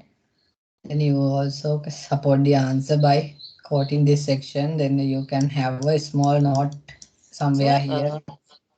සර් අපිට එතකොට දැන් මේ වගේ එකකදී මේ කියන්නේ දෙපැත්තටම ආගියුමන්ට්ස් කියලාද අන්තිම සොලියුෂන් කියන්න ඕනේ නැත්නම් කෙලින්ම අපිට අපේ ඔපිනියන් කියන්න පුළුවන්ද කොහොමද? නෑ හොඳයි ෆැක්ස් කියන එක දෙපැත්තටම. මොකද සමහර කේසස් තියෙනවා දැන් ෆැක්ස් එක කියනකොට දෙපැත්තටම මේ පැත්තෙන් චැලෙන්ජ් කරන්න පුළුවන් මෙන්න මේ හේතු නිසා ඒ වගේම මෙන්න මේ විදිහට චැලෙන්ජ් කරන්න පුළුවන් මෙන්න මේ හේතු නිසා ෆයිනල් වාගේ කන්ක්ලූෂන් එක අපි අර පේපර් කරනකොට ඒ විදිහට දෙපැත්තම කියන්න පුළුවන් නම් හොඳයි. ඒ කියන්නේ ෆැක්ස් දෙපැත්තම මෙතෙන්දී දැන් කෑෂ් ටික ඒගොල්ලන් හිතන්නකොස හවස ලංකාවේ විදිහට නම් හවස 3න් පස්සේ බැංක් එකකට ඩිපොසිට් කරන්න බෑනේ. ඔව්. එතකොට සේල් එකක් වුණොතින් ඒක තියලා තියෙනවා වෙන මේ එකක් නෑ නිසා වෙන ඔල්ටර්නේටිව් එකක් නෑනේ. එතකොට සර් හිතන්නකෝ දැන් අපි ක්වෙස්චන් එකේ දුන්නයි කියලා 1 මිලියන් විතර ලොස් එකක් තියෙනවා කියලා. එතකොට ෂෝරූම් එකකට 1 මිලියන් වගේ amount එකක් අපිට තියාගන්න අවශ්‍ය නෑනේ. maximum 50000 වගේ තිබ්බොත් ඇතිනේ. ඇතිනේ. ඔව්. එතකොට එතෙන්දි සර් අපිට එහෙම කියන්න වෙනවනේ මේක මෙහෙම ඔව් එහෙමනොත් ඉන්ටෙන්ෂන් බෑන් කරන්න බැරි යම් කිසි හේතුවක් හින්දා බෑන් කරන්න බැරි වුණා. ඒක හින්දා මේක ඉඩ දෙනවා. හැබැයි විල්ෆුල් නම් මේක ඉඩ දෙන්නේ නැහැ කියලා ලියන්න වෙන්නේ සර්. එක්සැක්ට්ලි. ඔව්. ඒක අනිවාර්යෙන් කියන්න වෙනවා. ඒක බේසිකලි කන්ක්ලූෂන් එකක් වගේ කරන්න આવොත් දැන් ගානක ෆැක්ස් එකක් දීලා මේක බිස්නස් එක නිසා වුණා කියලා ගානේ ඇඩ්ජස්ට්මන්ට් එක විදිහට ඩීටේල් P&L එකේ ඇඩ්මින් එක්ස්පෙන්ස් එක ඇතුලේ කෑෂ් ෆ්ලෝස් කියලා දාලා තිබුණොත් ඒකේ සපෝටින් ඇඩිෂනල් ඉන්ෆර්මේෂන් වල දෙන්න පුළුවන් මේක ඇතිුනේ මේක නිසා කියලා. එතෙන්දි කියන්න පුළුවන් විල්ෆුලි මේක මෙහෙම කරා කියලා එහෙමනොත් ඒක ඩිස්අලව් කරන්න වෙනවා. සමහරට ගානේ ඇඩ්ජස්ට්මන්ට් එකේ කියන්න ඕන මේක විල්ෆුල්ලිම තියලා තියෙනවා කියලා නේද? නැත්නම් හදිසි හවස ඒ කියන්නේ රෑ වෙනකන් අරලා තියනවා නම් ලොකු සේල් එකක් වුණොත් ඒක කරන්න දෙයක් නැහැ. අනිවාර්යෙන්. ඔව්. එහෙම වුණොත් අනිවාර්යෙන් ඇඩ් බෑක් කරන්න වෙනවා. එහෙම නැත්නම් නිකන් සමහරට අහන්න පුළුවන් අනිත් පැත්තට අහනවා නම් කන්ක්ලූෂන් එකකට වගේ අහන්න පුළුවන්. allowable වියදමක්ද නැද්ද කියන එක. ඒක ඇඩ්ජස්ට්මන්ට් එකට අහනවා නම් අනිවාර්යෙන් ඩිස්අලව් කරන්න විදියට අහන්න එපා. ඔව්. එහෙම නැත්නම් අර ලකුණු 3ක 2ක 5ක වගේ පොඩි ප්‍රශ්නයක්. එතකොට මේ කේස් ලෝ එක රිෆර් කරලා ජස්ටිෆයි කරන්න. එතකොට ඉතින් දෙපැත්තටම ෆැක්ස් කියලා. හැබැයි මේක අනි ඉන්සිඩෙන්ෂල් ටික බිස්නස් එකට කියලා එහෙම දාන්න පුළුවන්. හැබැයි ඔයාලට කන්ක්ලූෂන් එකේ දාන්න පුළුවන්. හැබැයි මේක වොලන්ටරි නැත්නම් ඉන්ටෙන්ෂනල් නම් ඒක ඩිස්අලව් කරන්න ඕන කියලා. හැබැයි දැන් මේක ලව් කරනවා වගේම කෑෂ් ලොස් එක ලව් කරනවා බිස්නස් එකට ඉන්සිඩෙන්ෂල් නම් ඒ කියන්නේ වර්කින් කැපිටල් එකට කනෙක්ටඩ් නම් මේ ඒක ඩිඩක්ට් කරන්න පුළුවන්. හැබැයි ඉන්ෂුරන්ස් එකක් දාලා තියෙනවා නම් possible cash loss එකට ඒක කන්සිඩර් කරන්න වෙනවා ඉන්කම් එකක් විදියට. සර් තව පොඩි දෙයක් දැන් ඒකේ දැන් අපි හිතමු අපි ගාව තියෙන excess cash අපි daily නිකන් එහෙම අර يعني account එක deposit කරලා නිකන් short term interest එකකට කියන්නේ අර investment එකක් විදිහට නැතුව කියන්නේ short term invest කරගෙන යනවා එහෙම එකක් එතකොට interest income එකක් හම්බ වෙන එක business income නේද සර් කොහොමද ඒක? ඔව් නෑ ඒක ඉන්ටෙන්ෂන් එකම ඇවිල්ලා බිස්නස් පර්පස් අර මැනේජ් කරන පර්පස් එක නේ ඉන්වෙස්ට්මන්ට් රිටර්න් එකක් ගන්න නෙමෙයිනේ. ඔව් එතකොට බිස්නස් කියලා කියන්න පුළුවන් part and parcel of the business කියලා අර එදා දවසේ නිකන් ඕවර්නයිට් එකක් දානවා වගේ. ඔව් අනත්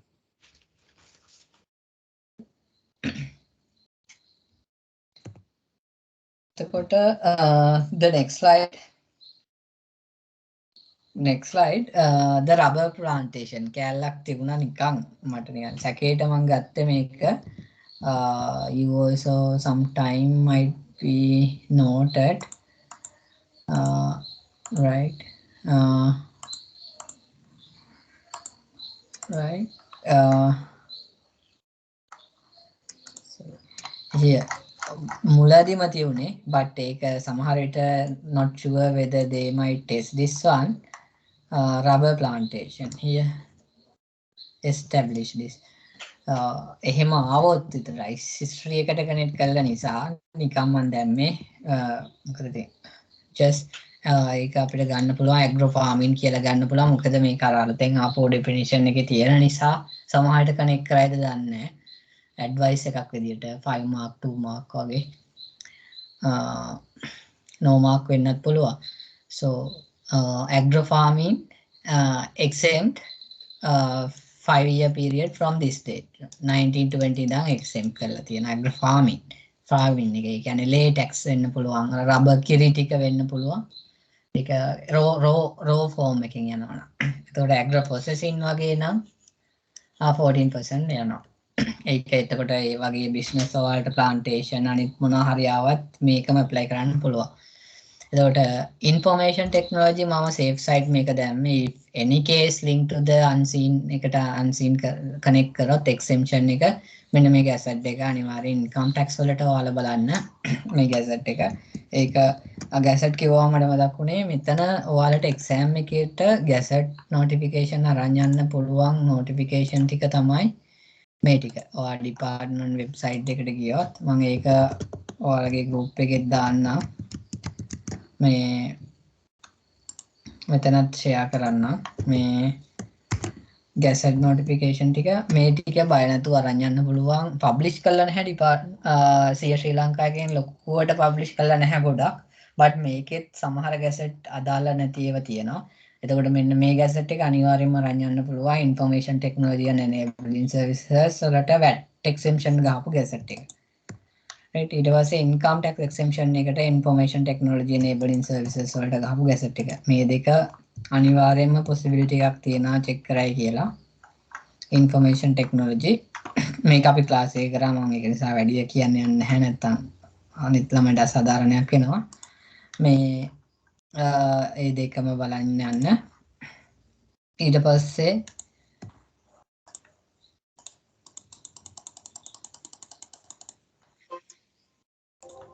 මේ circle එකත් එක්කෙනෙක් අහලා තිබුණා අරන් යන්න පුළුවන්ද කියලා just have a try why don't you try මේකත් ඇත්තටම open book reference එකක් වෙන්න ඕන public නැති කරා publicly එයාලා announce කරේ නැති වුණාට මේකත් ඇත්තටම open book reference එකක් තමයි tax වලට why don't you try and challenge so මේක මතක තියාගන්න කොහේ හරි short note එකක් විදිහට දාගන්න වෙලාව නැත්තම් just take a print out මේක අනිවාර්යයෙන්ම valid document එකක් අනිවාර්යෙන් ඔයාලගේ level එකේදී මේ document එක අපි class එකේ කරා සම්පූර්ණ මේ to z ම so මේක අනිවාර්යෙන් අරන් යන්න මේ එතකොට මේ transfer pricing gazette එක මේක අරන් යන්න මේක අනිවාර්යෙන්ම අරන් යන්න ඕන gazette එක මේකෙත් අද කෙනෙක් අහපු ප්‍රශ්නයක් ලක්ෂිත right transfer pricing disclosure form එක ඔයයි කාටද දෙන්න ඕන කියන එක මේකත් සමහර විට අහන්න පුළුවන් ප්‍රශ්නයක් මොකද ඒ දවස්වල ගොඩක් මාකට් එකේ කට්ටිය කතා වුණු ප්‍රශ්නයක් who must file transfer pricing document එතකොට එයාගේ ෆයිල් කරන්නේ TPDF is to be prepared and filed annually along with the return of income those enterprises that carry out during the year of assessment aggregate control transaction that are exceed right 200 million with associate enterprises subject to the section 69 domestic transaction and international transaction. එතකොට අපේ එකටත් එන්න පුළුවන් 200 million වලට වඩා වැඩි නම් TPDF එක අපේ එකට එන්න පුළුවන්. එතකොට ඒක ෆයිල් කරන්න ඕන. මොකද අපි ප්‍රී සීන් එකට ගියොත් බලමු අපි ගන්න. ඒකේ මම හිතන්නේ 200 මිලියන් වලට වඩා වැඩි. Related party amount due from related parties මිලියන 183ක් තියෙනවා. 183ක් company, right? Amount due from related party million 71,000 due to loan receivable, right? Related company.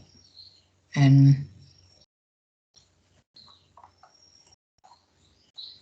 right, amount due to related parties 90 million. Right, in the unseen එකේ තාම මොනවද ඉදන්නේ? Right, there is a possibility to conclude. මේක අනුවලොත් නම් all together ගත්තොත් 90යි 186යි 200 පනිනවා. ඒ කියන්නේ net කරලා නෙමෙයි ගන්නෙ. 183යි මෙතන 90යි ගත්තාම 200 පනිනවා. right, එතකොට අනිවාර්යයෙන්ම මේ related party transaction TPDF එක දෙන්න ඕන. right, categories of aggregate transaction කියලා කියන්නේ aggregate transaction. එතකොට ඒකෙදි 200 යනවා. එතකොට transaction කොහොමද declare කරන්න ඕනේ ඒ ටික තියෙනවා. ඊට පස්සේ annual file කරන්න ඕන, return එකත් එක්ක file කරන්න ඕන. ඒ කියන්නේ නොවැම්බර් 30 තමයි officially due date එක. November 30th 2021. හැබැයි දැන් extend කරන නිසා 31st December. ඔයාලා ගියේ එකේ extension එක. හැබැයි extension එකේදී December 31st December. extension එක ඔයාලා පොඩ්ඩක් මතක තියාගෙන යන්න. සමහර විට මේ සැරේත් අහන්න පුළුවන් ওই paper notice එක contemporary issues කියලා අලුත් change එකක් නිසා මේ මෙන්න මේක law එක අනුව මේක අපි කතා කරා law එක අනුව November 30th තමයි due date එක වෙන්නේ. හැබැයි covid pandemic situation එකයි ඒක නිසා practical difficulty වලට file කරන්න දෙන්නේ face a challenge to finalize the audit, and therefore they couldn't finalize the tax liability also. Then they request, and based on that request they extended up to 31st December 2021. මේ දක්වා extend කරා. එතකොට මේ දක්වා extend කරා නිසා then what happened to time bar? time bar එක එතකොට ඔයාලට දැන් due date එක November අපි මේ year of assessment එකේ return එක 2021 එකේ return එක submit කරන්න ඕන 30th November 2021, right? 2021 submit කරන්න ඕන. එදා submit කරා නම් time bar එක apply වෙන්නේ එදා ඉඳලා submit කර දවස් ඉඳන්. submit කර දවස් ඉඳන් 30 months. එතකොට ඒ period එක ඇතුළේ විතරයි IRD එකට assessment එකක් issue කරන්න පුළුවන්. That period only they can issue assessment. Then the 30th May 2024 වෙනකම්. හැබැයි ඔයා extend කරන නිසා then since it is extended then ඔයා file කරනවා නම් file කරන දවස 30th November කියන එකම නෙමෙයි එදා file කරන දවස. එතකොට අපි මෙයා 31st December කිව්වොත් එදා ඉඳලා තමයි එදා file කරා නම් එහෙනම් තව මාසයක් දික් වෙනවා. time bar එක මොකුත් වෙන්නේ නැහැ. 30 months දික් වෙන එක විතරයි වෙන්නේ. එහෙනම් 30th June වෙනකම් කල් යනවා time bar එක. right, එතකොට මාසයක් වැඩි වෙනවා පරක් වෙලා file කරන්න. එතකොට මාසේ file කරන දවස දෙසැම්බර් 15 නම් ඊළඟ අවුරුද්දේ ජූනි 15. ඒ 2024 ජූනි 15 මාස 30. ඒ කියන්නේ මාස 30 කියන්නේ 2.5 years. 2.5, right? right, එතකොට ඔයා ඔක්තෝබර් file කරොත් කවදද? ඔක්තෝබර් file කරොත් ඔයාලට කලින්ම time department එකට දෙන chance එක අඩු කරගන්න පුළුවන්. මොකද department අයට එතකොට audit කරන්න තියෙන time එක අඩු වෙනවා. ඔයා කලින් file කරොත් මේ මෙදාවෙදි ඉවර වෙනවා. April 30th April වෙද්දි. බලන්න හරියට මාස 30 මම දාන විදිය මතකෙන් දාන්නේ 30th April. right, 30 months. right, 30 months year වෙනවා ඒ ෆයිල් කරන දවසේ. එතකොට time bar එකට ප්‍රශ්නයක් වෙන්නේ නැහැ. ඒක ඔයාලගේ exam එකට ඇහුවොත් there is no impact to time bar. Then the time bar එක time bar එක පටන් ගන්නෙ time bar limit එක පටන් ගන්නෙ submit කරපු දවස් ඉඳන්. එතකොට department එකට assessment එක issue කරන්න පටන් ගන්න time එක පටන් ගන්නෙ submit කරලා දවස් ඉඳන්. ඒත් අපි පරක් වෙන්න එයාලටත් තියෙන කාලේ වැඩි වෙනවා. They have much time to submit the return. Right, do the audit, right? They have much time. If you delay, then they have much time to audit. යාලට time එක වැඩි වෙන එක විතරයි වෙන්නේ අපි delay වෙන්න වෙන්න. ගොඩක් company they are willing to submit the return as much as possible, as soon as possible. Right? ගොඩක් company they are trying to submit the return as soon as possible in order to get the benefit of time bar. Then අපි බලුවොත් අපි කතා කරන්නේ publication open book references ගැන, right? එතකොට ඊට අමතරව transfer pricing එක අරන් යන්න පුළුවන්, right? These මේ asset බලන්න ඔක්කොම අරන් යන්න පුළුවන්. මේ 2017 ඒව අරන් යන්න ඕනේ නැහැ. මෙදායින් පස්සේ තියෙන ඔක්කොම ගත්තට කමක් නැහැ. right? මේකෙත් සමහර එකක් දෙකක් තියෙනවා දැන් වැඩක් නැති resign වෙලා I can delete කරලා අලුතෙන් issue කරපු ඒවා. එතකොට දැන් hotel guest house මේක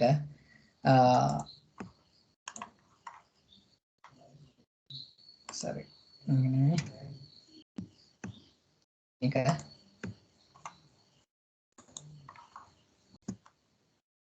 rate එක මේක ගිය සැරේ exam එකට ටෙස්ට් කරලා තිබුණා කලින් සැරේ. මේක අරන් යන්න පුළුවන් මේ asset ඒ ඔක්කොම දාගන්න print out. So මේකෙත් suggested solution එකේ නම් answer එක දාලා තිබුණ එක පොඩ්ඩක් complicated but අලුත් law මේ law එක අනුව ඒකේ you have to check the quarter එක in order to determine the 0% ද නැද්ද කියන එක determine කරන්න ඊට කලින් quarter එක නෙවෙයි immediately පස්සේ පහවුණු quarter එක නෙවෙයි බලන්නේ ඊට කලින් quarter එක තමයි බලන්නේ. ඒ කියන්නේ ඔයා 0 rated ගන්නවා නම් then ඔයාගේ 60% වලට වඩා වැඩි වෙන්න ඕන locally source input එක hotel company එකක් නම් hotel industry එකක් නම් 60% වලට වඩා වැඩි වෙන්න ඕන. ඒකෙදී ඔයා බලන්නේ කොහොමද කියන එක සමහර විට ඒකම අහන්න පුළුවන් මේ පාර පොඩි doubt එකක් තියෙනවා ඒක මම කියන්නේ මේකෙදි ඔයා මෙහෙම quarter තුනක් ගත්තොත් Q1 Q2 Q3 කියලා මෙන්න මේ quarter එකේ rate එක determine කරන්නේ මේ quarter එකේ rate එක determine කරන්නේ 0ද නැද්ද කියලා input source locally more than 60% වලට වඩා වැඩි නාද කියලා මේ quarter එක නෙවෙයි මේ quarter එක ගන්න බෑ මොකද මේ quarter එකේ return එක file කරන්නේ ජනවාරි 31.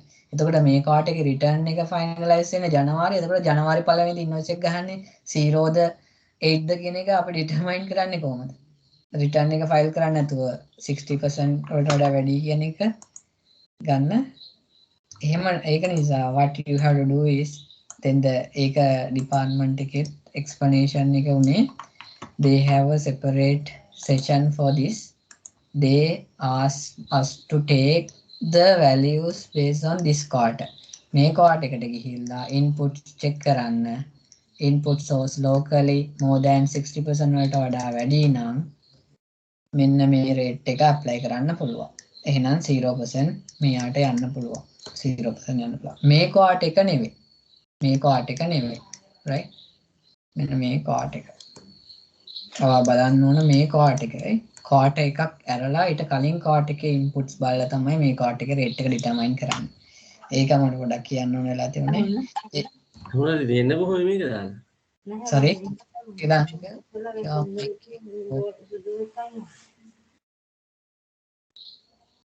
right.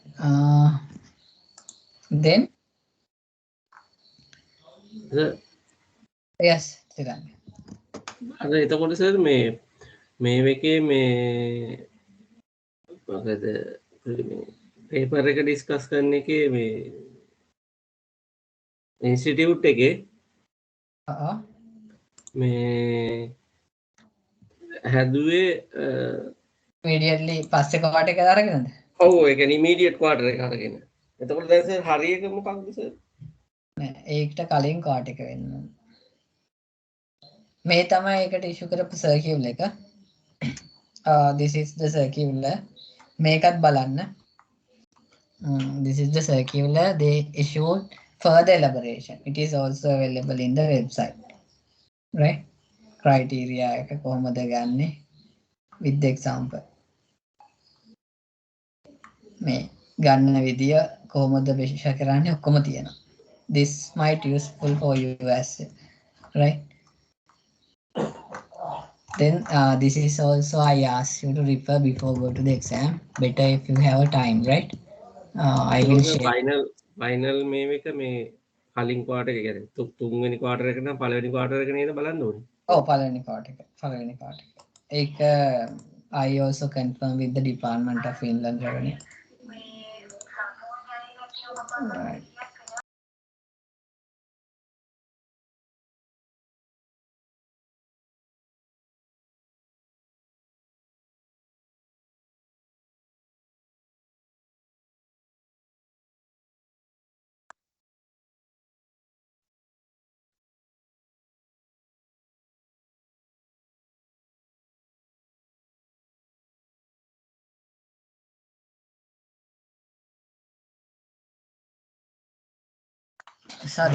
Sorry. Right.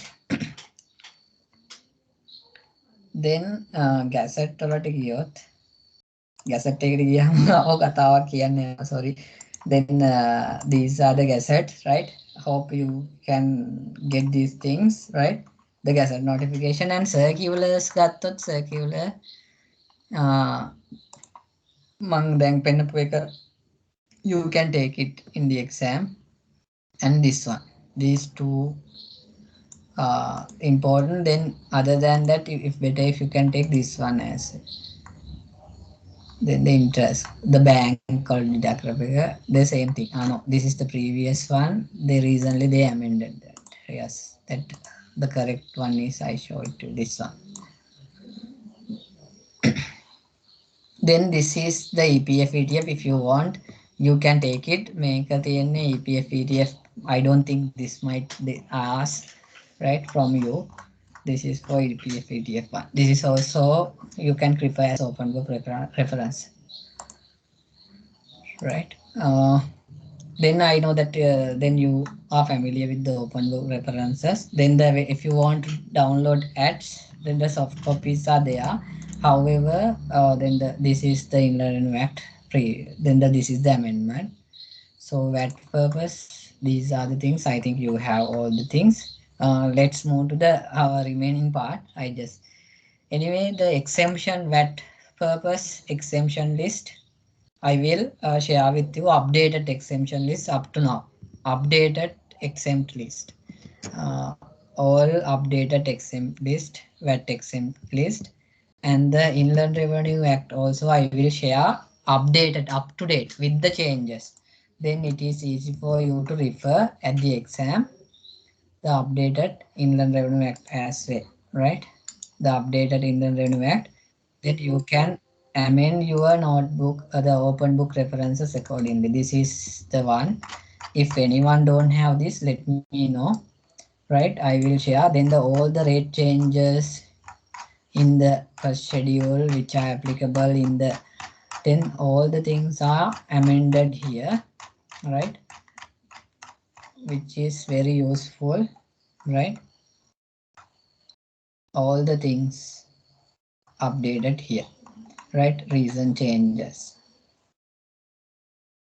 Then the partnership tax rate plus 1 million, these are came with the recent changes. All the things are updated. Here the rate 24%, and these are prior to this January. Then after that, what are the rates? Then the dividend received by a resident company 14%. No predominant rule applicable now, right? Then the earlier there was a predominant rule. after 1st January, we don't have any predominant rule. We need to identify each sources. Under your exam, no need to attribute based on turnover. You have entirely 24 you can apply because they don't have a different sector unless otherwise provided in the unseen, right? Then this red color things are updated things with the recent changes. Then when it's come to the tute, I just included few important things in the tute. I will not read one by one all the things. Right here, the next one is information technology, what I discuss now. Right. Then the qualifying payment, sometime this one tested because government president, they create a fund called COVID-19 Healthcare and Social Security Fund, which is qualified under this 52 as a qualifying payment. Any company, most of the company, they donate to this fund, and they, if it is this company also donated, then they can get the qualifying payment made to the government, qualifying payment relief, right? Then this is the format I just included for your reference purpose, right? Then the how to calculate business income, investment, other income, altogether total assessable income, then qualifying payment and relief, then taxable income, then the tax rate 24, and then what are the tax credits available for you, right? This is just format you can compute in the exam. Business income, investment income, we can divide it into two. If they receive dividend, it is, we need to identify separately investment, separately dividend income. Other than dividend, it is subject to 24 because company. Then the dividend 14%, right? Other business income again 24, right? The dividend, if you get, definitely you will get dividend this time, right? Then it is make sure to separate it and tax it 14%, right? Then the donation, as I said, government COVID fund and the other qualifying payment there, then you can take it. Then the total taxable income, the investment income, make sure to segregate two, right? This is important. This is important, right? And then if it is capital gain, tax gain is there, then this is the tax rate and tax amount, and the remittance tax, if it is there, then the 14%. Here main question you will not get, this is a standard format, then in your cases you don't get. Then the dividend, it is subject to 14%. Special rate, you will not get any special rate, manufacturing rate also not, then you will get this one. Right, and this one is the most applicable to think based on the available as of now, right? Then the tax credit, you can take the tax credit, economic service charge, notional tax credit, only this is the last year because 3 years you can claim according to transitional provision. 18, 19, 19, 20, 20, 21 is the last year. Then therefore there is a possibility to test notional tax credit because you can have only this year. You can't carry forward notional tax credit remaining part for 21, 22. This is the last year, right? Remittance tax, yes. Withholding tax, called advance income tax, right? Quarterly payment, quarterly installment payment, and refund. Then this is balance tax payable. You can, right? Then here this is capital gain tax also payment also here included, should be included here. Then the ESC, you need to make sure that, right, to whether it is expired or not, right? Because you know that 2 plus 1, 3 years you can carry it forward ESC. Then you have to make sure whether such ESC, whether it is expired or not, expired or not. Then make sure whether it is expired or not before you claim the ESC. Then the examiner might include previous years in order to complicate you at the exam hall. Therefore, just make sure we at the class we have summarized one what is the applicable year available for claim. Then if you want, request me, I will share that summary. Right, I will share that summary with you. If anyone need, let me know. I will share that summary. And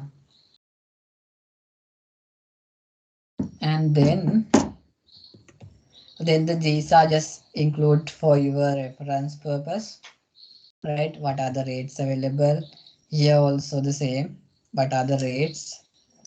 These are included in the tips which I discussed in the lectures. Then because only predominant rule was applicable only this period. After that, we don't have any predominant rule, right? Then normally income is subject to the based on the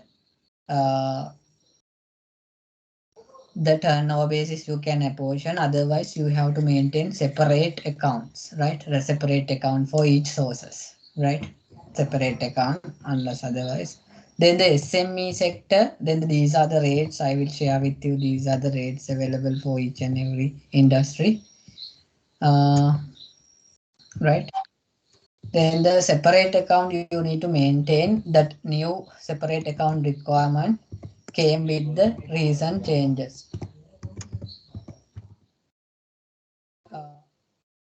Separate accounting principle also came with the recent changes.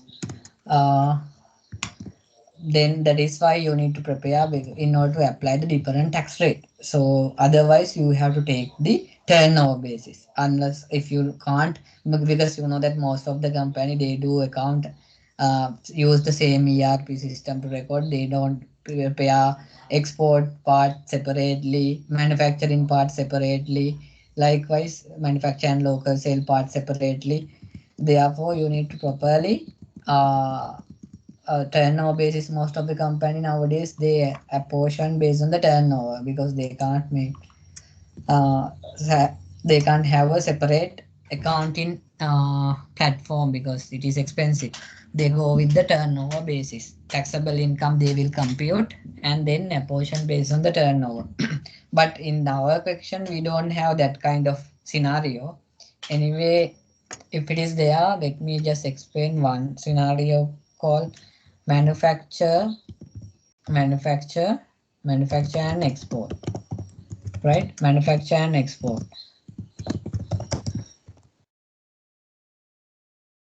Manufacture and export. What is the applicable rate we can take?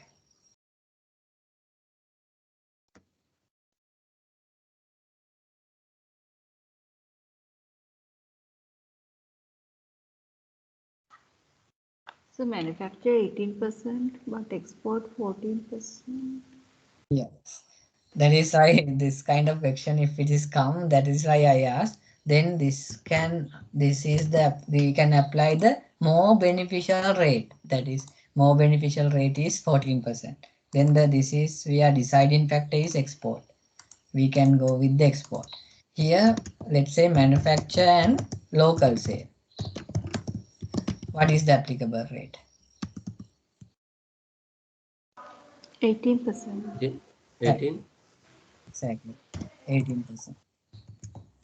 Then here we can, what is the deciding factor is here, the manufacturing. Then we can go with the 18%. Therefore, break up එක දුන්නොත් වෙන වෙනම ගන්න වෙනවා නේද? oh, then mostly එහෙමනේ තියෙන්නේ. Local sale and export. Manufacturing company කියලා උඩින් කියනවා. ඒක කියලා local and මේක දෙන්න පුළුවන් සමහර main question එක නෙමෙයි. sometime වෙන කොහේ හරි diversification එකක් විදියට හරි වැඩිපුර ටිකක් manufacturer machinery කරා export කරනවා. ඒ වගේ advice කරනවා වගේ. ඒ වගේ එකට මේ වගේ එකක් දෙන්න පුළුවන්. If it is comes, then you have to apply 14% here and this is 18%. Then the taxable income හදනව නම් ගානට නම් එන එකක් නෑ. ආවොත් ඔයාට turnover basis තමයි apportion කරන්න වෙන්නේ. Then the taxable income එක දෙයි. Let's say taxable income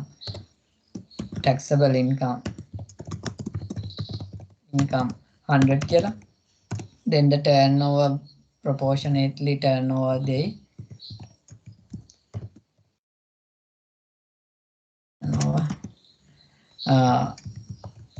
export day, manufacture and export, and manufacture and local sale. Manufacture කියන වචනේ උඩින් දෙයි සමයි. එතකොට ඒක ඔයාලා දන්නනේ identify කරන්න, you know, right? Then the export, let's say 1000, here 2000, altogether 3000. Then you have to apply the rate. Then the here manufacturing and export, two things are there. Then how to apportion the turnover and all. Then total turnover 3000. Then the total turnover 3000, manufacturing and export only 1000, this much, right?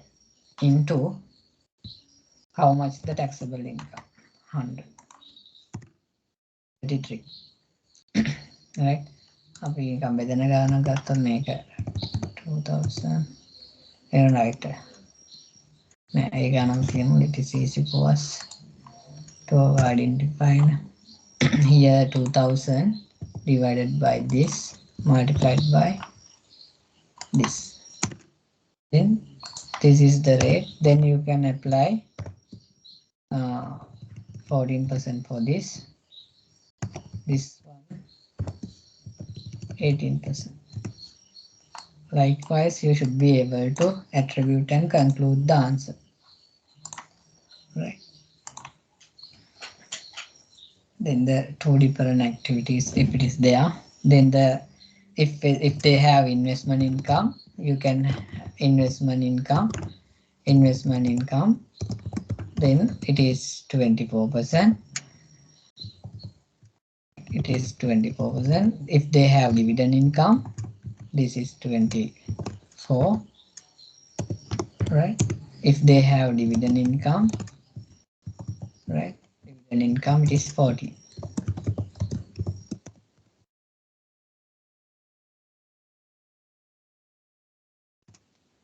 Likewise, you have to apply the different rates.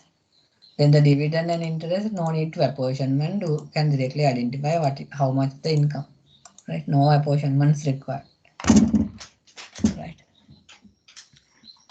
Just the rate application I explained. These rates I will share with you. Then when it's come to possible VAT again, VAT also the same. You can refer this gazette notification, right? Information technology and enabling service. Then the separate gazette is there. Then sometime if it is connected, then you should be justified based on the content given in the gazette notification whether it is exempt. And then since they have given some information in the pre-scene, the invoice custom, because they are mostly importing, justification purpose, they might ask some question, additional question, how long we can claim the custom. Custom is treated as invoice for tax purpose.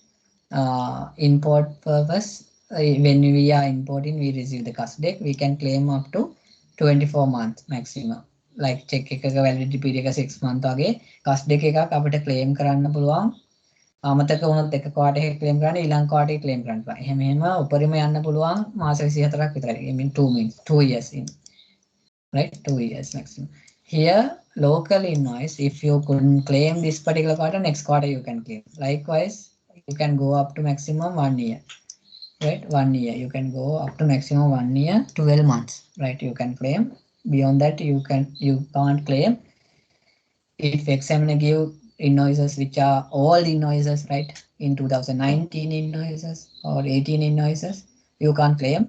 If it is expired 12-month period, right? Like a check, the same, those invoices also valid tax invoice have a limited lifetime, right? You can, in order to claim claimability of VAT invoices, that you should be. Then the threshold applicable for you, with effective from this date onward, they change to 75 million VAT threshold, 300 million for your year.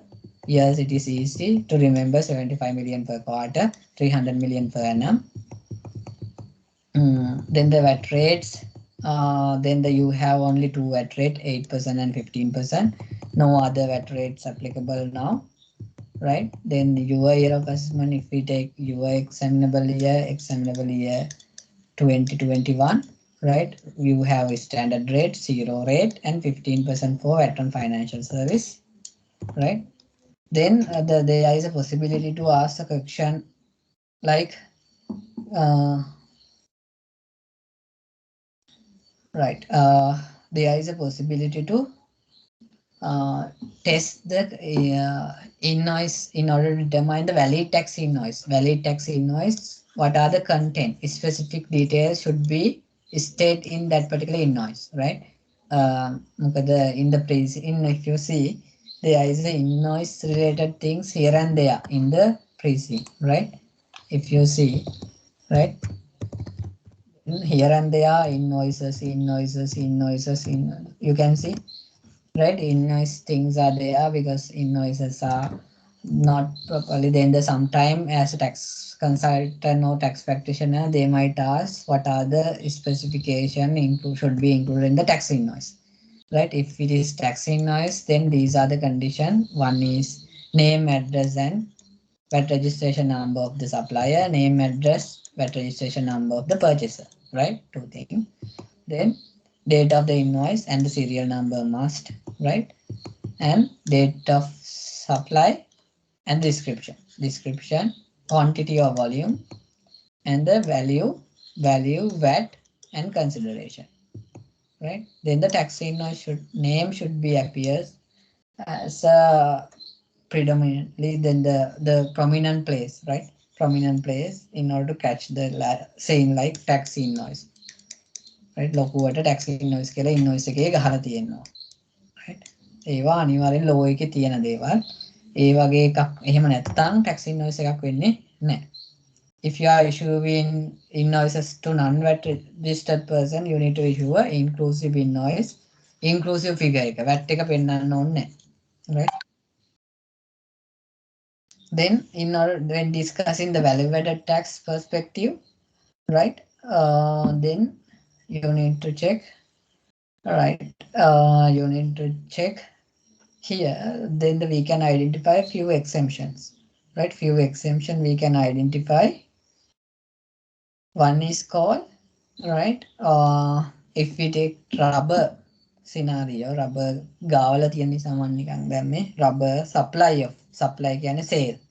ඔයා sell කරනවා import නෙවෙයි local sale, right? ලංකාව ඇතුළේ විකුණනවා නම් exempt, right? Latex, rubber kiri, right? Machinery or equipment of tea rubber industry is exempt. Then the import or supply, පිටරටින් ගේනකොට මෙහෙට ඒත් exempt, right? මෙහේ ලංකාවේ විලඳපොළට දානවා නම් ඒත් exempt.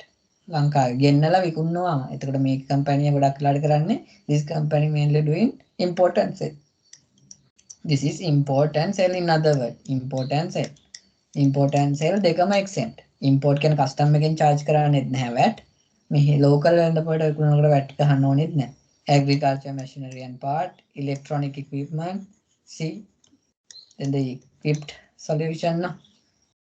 Is equipped solution.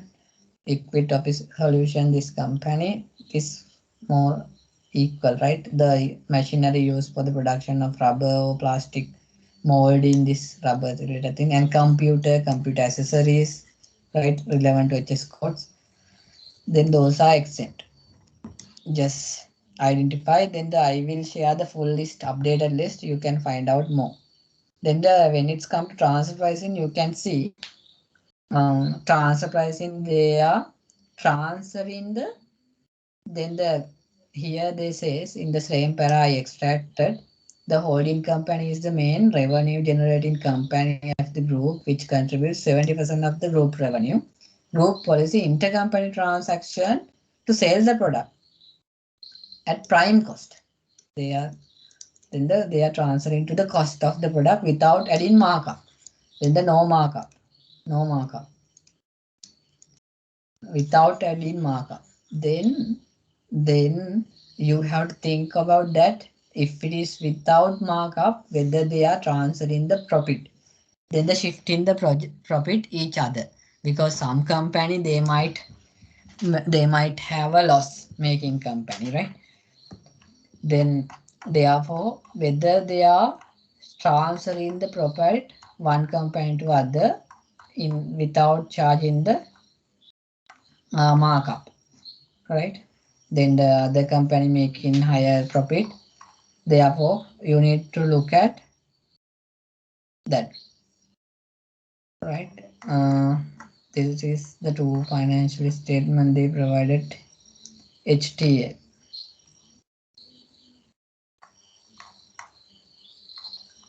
Right. Right. Without profit. So then, without markup, they are transferring. Then you need to check whether first is arm's length principle. Arm's length principle. Arm's length price. What is mean by arm's length price? When you are providing answer, you need to provide the explanation what is mean by arm's length price, right? Then what it is, how to how should happen transaction between unrelated party and related party. You need to compare. Then when you are making a transaction with unrelated party, there is a price, predetermined price in the market, no? Then if you are transferring, let's say this is one company and another company. This is first scenario where related party transaction. This is unrelated party transaction. This is related party transaction. This is unrelated party transaction. Here, then the A and B, when they are transferring goods and services, then they might transferring, it appears that they are transferring goods 80. Then unrelated part, if we take market, it should be 100 with the cost plus markup, right? Then the X and Y transferring goods. Then we can't charge this price. This is not the market price. It should be market. Mean මේ විදියට handle explain කරත් ඇති, right? Then there are some pricing methods, right? There are some pricing method. You can see what is in this slides. I just included what is mean by arm's length price.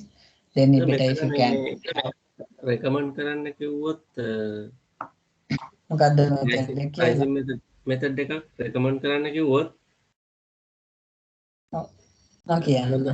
එතකොට මෙතෙන්ට ගැලපෙන කප් method එකද? කප් method එක ගන්නත් පුළුවන්. දැන් ගොඩක් වෙලාට ඒක just මේ ඒ කියන්නේ case by case වෙනස් වෙන්නත් පුළුවන්. දැන් අපිට ඒක justify කරන විදිය තමයි. එතකොට අපිට කප් method එක කියලා කියන්නත් පුළුවන්, නැත්නම් TNMM කියන්නත් පුළුවන්, transactional net margin කියන්නත් පුළුවන්, cost plus method එක කියන්නත් පුළුවන්. දැන් ඒකේ කප් method එක තමයි අපි වෙන කෙනෙක් එක්ක compare කරන එක. දැන් comparable uncontrolled price method එක. මම නිකන් මේක දාලා තියෙන නිසා කියන්නම්. එතකොට ඒකත් එක්කම ලේසිනේ. Right? එතකොට here මෙතෙන්දී arms length කියන එක ඔයාලා පොඩ්ඩක් ස්කෑමකේදී පොඩ්ඩක් ලාවට ලියන්න පුරුදු වෙන්න. මේකෙන් හැම එකම ලියාගෙන යන්න ඕනේ නැහැ. මේකේ පොඩ්ඩක් අර accordance with arms length principle between two associate enterprises should be calculated in arms length principle, right? Arms length price කියන්නේ මොකක්ද කියන්නේ. Today associate enterprise 1 ඊට පස්සේ unrelated party එකක් අතර transaction එකක් වෙනවා නම් එතකොට අපි කියනවා ඒකට internal comparable කියලා. එච්චර දැනගන්න ඕනේ නැහැ. Right? ඒ කියන්නේ associate party I unrelated party and නැත්නම් independent party එකට කියන external comparable දෙකක් අතර compare කරනවා. කියන්නේ අපිට කිසිම සම්බන්ධයක් නැහැ x and y කියලා. Right? මේකදී transaction එකක් දැන් අපි හිතුවොත් domestic transaction එකක් නේ මෙතන වෙන්නේ. In transfer section 76 and 77 or international transaction. එතකොට මෙතෙන්දී transfer pricing regulation apply වෙන්නේ, compliance requirement එක apply වෙන්නේ මේකේ ගොඩක් වෙලාට ඔයාලට දෙන්න පුළුවන් unseen එකේදී tax exempt තියෙනවා එක company එකක්. එතකොට tax එකක් liable වෙනවා. එතකොට ගොඩක් වෙලාට ඔයා කරන්නේ exempt company එකක් තියෙනවා නම් මෙතන exempt එකක් liable, A කියන එක liable tax ගෙවන්න ඕන 24ට. මෙන්න B කියලා කම්පැනියක් ඉන්නවා එයා exempt. එතකොට ඔයා බලන්නේ profit එක මෙහෙට shift කරන්න. එතකොට අන්න transaction implication එකක් එනවා. ඒක පළවෙනි condition එක. නැත්තම් මේක different income tax rate නා. මෙයා 24, මෙයා exempt නෙමෙයි 14. එතකොට ඒත් බලන්නේ ඔයා profit shift ඉන්නේ. profit එක shift කරන්න. right? මෙයා 14ට tax කරන්න. එහෙනම් ඊළඟ එක තමයි අනිත් කම්පැනියේ loss. මේකේ අපි දැන් මේක 14 නේ මේක loss කියලා. එතකොට මෙයාගේ කොච්චර profit පෙන්නුවත් අපි profit එක මෙහෙට shift කරනවා. මෙයාගේ loss එකට again set off කරන්න පුළුවන්. අන්න ඒ criteria තුනෙන් එකකට comply වෙනවා නම් ඔයාට requirement compliance requirement එකක් එනවා. compliance requirement එකක් එනවා. එතකොට compliance requirement එක කියන එක එකක්. ඊට පස්සේ transfer pricing DF කියන එක වෙන එකක්. අපි associate enterprises අතර transaction වෙනවා නම් ඒ transaction arm's length වෙන්න ඕන කියනවා. ඒ arm's length price shall be determined. A arm's length price එක determine කරන්නේ කොහොමද? arm's length price එක determine කරන්නේ arm's length price එක determine කරන්නේ කොහොමද? method පහක් තියෙනවා. අන්නේ method දෙකකින් එකකට. one call cup method, right? comparable uncontrolled price method, resale price method, cost plus method, transactional net margin method, margin එක, right? then the profit split method. මේක ටිකක් ගොඩක් in detail යන method එකක්. මම ඒක දැම්මේ නැහැ. අපි discuss කරා class එකේ time එක නැති නිසා. so comparable uncontrolled මේ ටිකෙන් මෙන්න මේ ටික හතරටම කතා කරන්න පුළුවන්. අපේ මේක distributing company එකක් නිසා. මේක නිකම්ම manufacture and sell නෙවෙයි, distributing. wholesale and retail company එක නිසා මේකට එන්න පුළුවන්. මේකටත් වඩා ගොඩක්ම යන method එක තමයි cup method එකක් ගන්න පුළුවන්. එතකොට most suitable method එක කියලා කිව්වොත් මම කියන්නේ you can come up with the resale price method because here distributor තියෙනවා. අපි manufacturer කරලා suppliers ලා ඉන්න වෙනම. ඔයා distributing part එකක් විතරයි කරන්නේ. ඊට පස්සේ අනිත් unrelated party එකට යනවා. ඒතකොට resale price method එක යන්නේ ඔයාට මේ කම්පැනිට ගොඩක්ම සූට් වෙනවා. අනිත් එක තමයි cost plus method එක. මාකප් එකක් නැතුව විකුණන්නේ. එතකොට එහෙම වුණා නම් දැන් අපි ඩිස්කස් කරමු.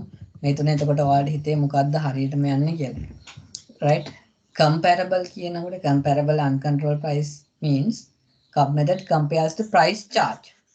compares price charge. price එක. එතකොට related unrelated party දෙක x and y අතර transaction එක වෙනවා 100යි. මෙයාලා දෙන්න අතර වෙන්නේ 95යි. මම අර කලින් කතා කරා. එතකොට හරි arm's length price එක එහෙනම් කීයද? එහෙනම් 100 තමයි වෙන්න ඕනේ. එහෙනම් මෙයාට 95ට දෙන්න බෑ 100 තමයි දෙන්න ඕනේ.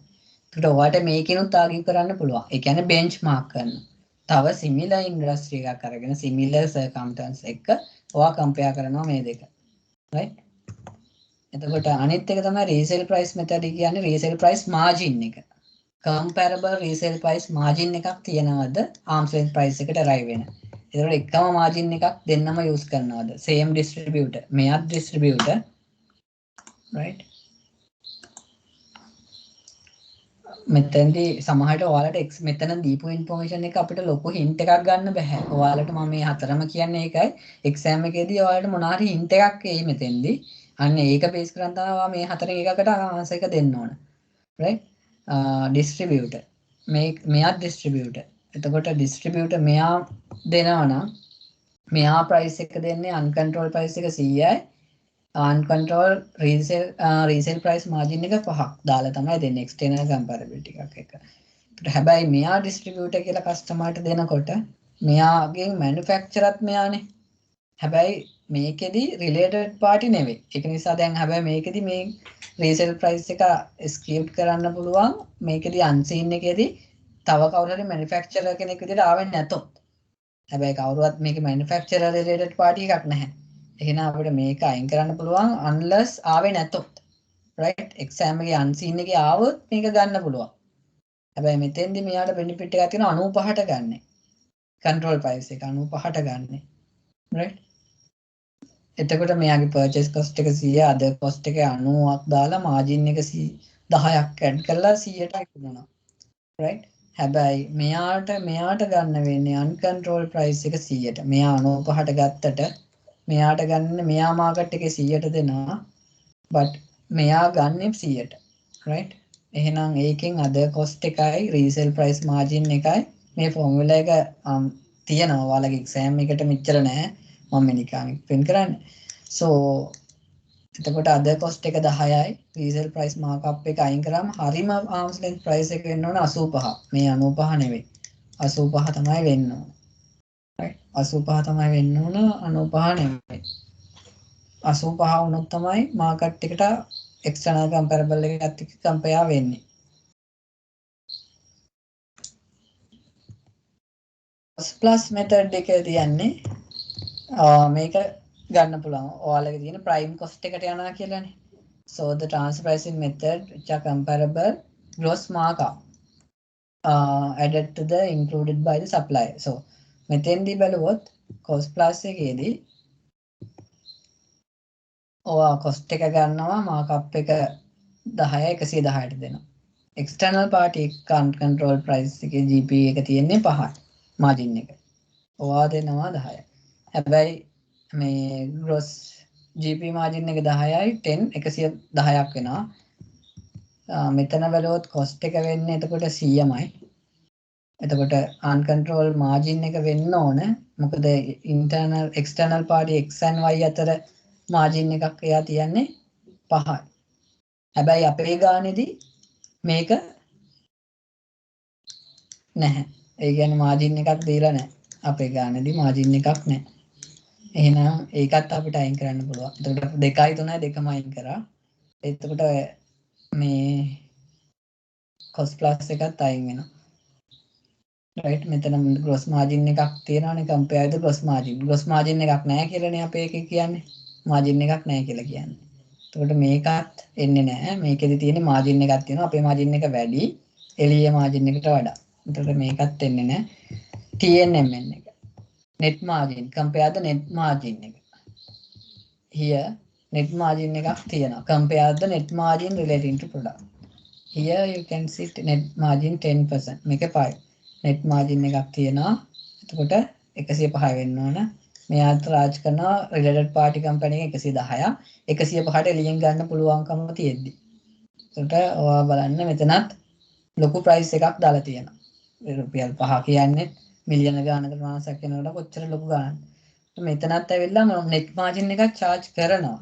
එතකොට බැලුවොත් අපිට දැන් මේ වගේ margin එක තියෙන method එකක් තමයි කියන්නේ. දැන් මේක තමයි control price එක විදිහට අපිට දැන් මුවෙන්ම transfer කරනවා. cost එකට අපේ දීපු information එක අනුව transfer කරනවා නම් prime cost the sale product at prime cost without adding a markup, right? Then comparable uncontrolled price method එක ඔයාලට suit කියන්න පුළුවන්, right? If they are adding a markup, then markup should be equal to the market. market එකේ තියෙන markup එකට equal වෙන්න ඕන. මෙතන price එකක් charge කරන්නේ. එතකොට price එක ඔයාලට මෙතන තියෙන information එක අනුව හරියටම answer එක ලියනවා නම් කියන්න වෙන්නේ මෙතන markup එකක් දන්නේ නැහනේ. එතකොට අපිට conclusion එක විදිහට තියෙන්න වෙන්නේ මේක compare කරනකොට market එකේ similar product එකක් similar same type of unrelated party transaction same volume එක තියෙන company දෙකක් අතර compare කරනකොට අපේ price එකත් එක්ක match වෙන්නේ නැහැ. අනිවාර්යෙන් ඒකනේ දීලා තියෙන්නේ දැන් prime cost එකටනේ transfer කරන්නේ. cost එකට transfer කරන්නේ නැහැ සාමාන්‍යයෙන්.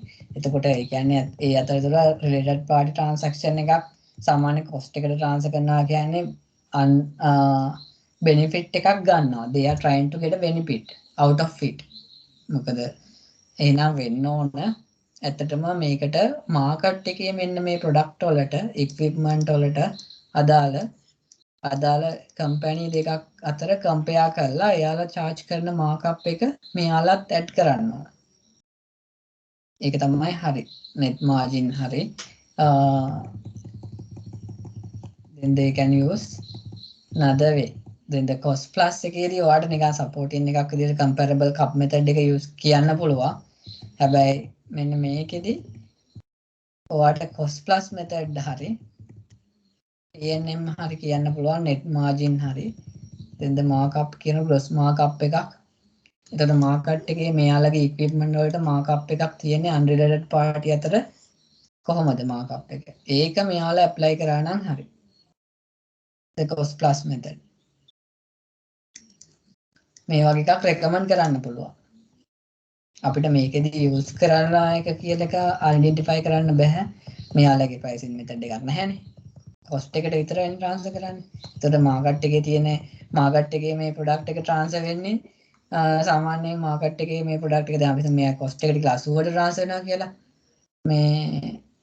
මේකේ මාකට් එකේ විකුණන්නේ මේ මාකට් එක බැලුවොත් මේක 100 වෙන්න පුළුවන්. එතකොට මාජින් එක බැලුවොත් මෙයා කොස්ට් එකට විකුණන්නේ එතකොට 20ක් ඉෆෙක්ටිව්ලි අනිත් පැත්ත බලලා රේන්ජ් එක. ඒ පර්සන්ටේජ් එක තමයි මෙතෙන්ටත් එන්න. 20ක්. එහෙම තමයි ජස්ටිෆයි කරන්නේ. ඒකට ඔයාලා කියන්න ඕන ඔයාලගේ ආන්සරේදී මේකෙන් මාකට් එකත් එක්ක යන ප්‍රයිස් එකකට ඇග්‍රී වෙන්න ඕන. ඒ කියන්නේ මාකට් එකත් එක්ක ඩීවියේට් වෙන්න බෑ. නෝන කියන එක තමයි ඔයාලගේ කන්ක්ලූෂන් එක වෙන්න. ආම්පෙන් ප්‍රයිස් එකක් ඩිටර්මයින් කරගන්න ඕන. මේකේ අන්සීන් එකේ තව මොනවා හරි ආවොත් ඔයාලා මෙන්න මේ සිනාරියෝ හතරට එක්ක ගලපලා බලන්න ඕන. මේක පොඩ්ඩක් මේ පික්චර්ස් ටික අඳන් ගියා නම් ඇති ඔයාලට. එකම ඇඳලා ඔයාලට එක්ස්ප්ලেইন කරන්න පුළුවන්. මේන් එකක් ඇඳලාම. right? Then documentation ටික මම කියන්නේ නැහැ ටයිම් එකත් එක්ක අපි VAT on FS එකත් හදන්න ඕන නිසා documentation master file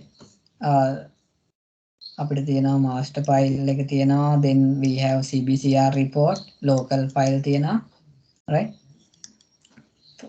then the master file කියන්නේ මොකක්ද right these things are summary you can't identify clearly in the gazette එක බැලුවත් මේවා හැම අහිමින් තියෙන්නේ එතකොට ඔයාලා ගෙනියන්නේ මේ ටික කොහොමද සමරි එකක් විදිහට එක්සෑම් එකට අරන් යන්නේ කියන එක පොඩ්ඩක් හිතන්න ඒ කියන්නේ ෂෝට් නෝට් එක gazette එකේ ඔයාලට දාගන්න පුළුවන් මේවා ෂෝට් නෝට් හරි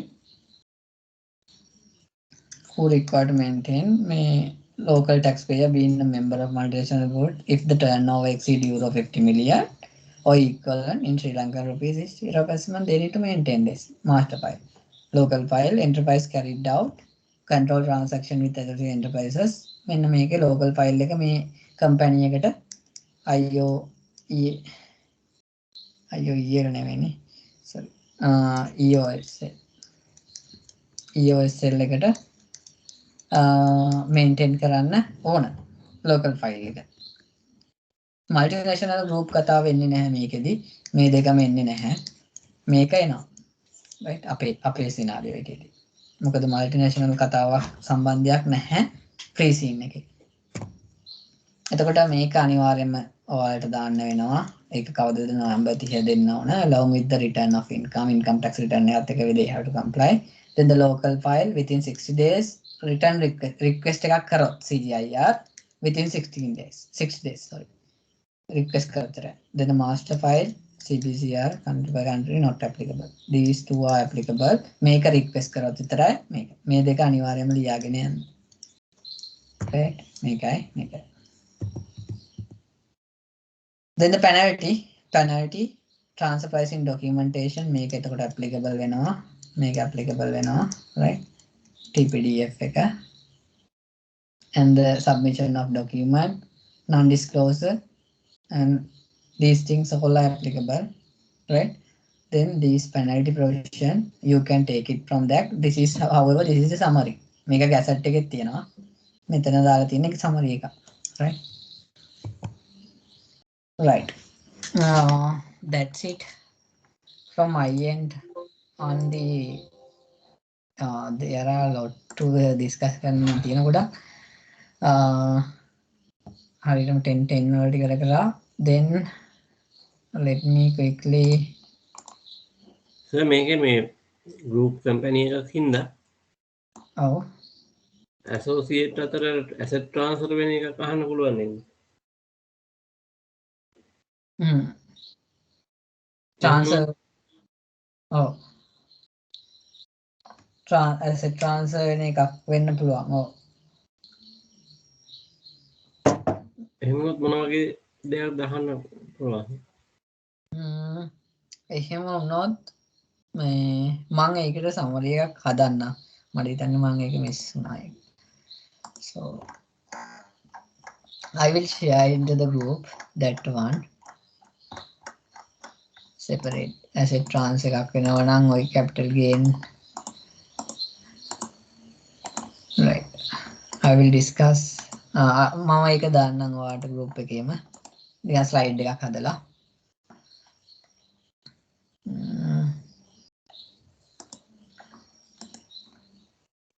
එතකොට VAT on FS එකේ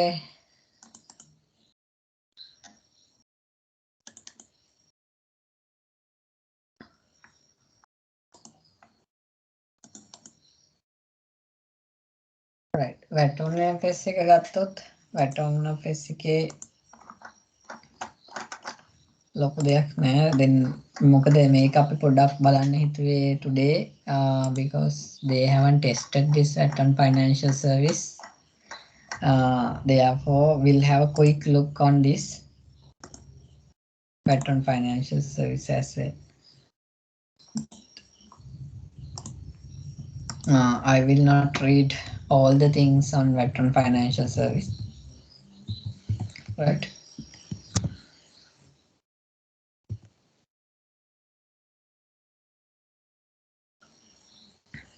These are the people who engage in financial service are required to pay VAT on financial service on value addition, right?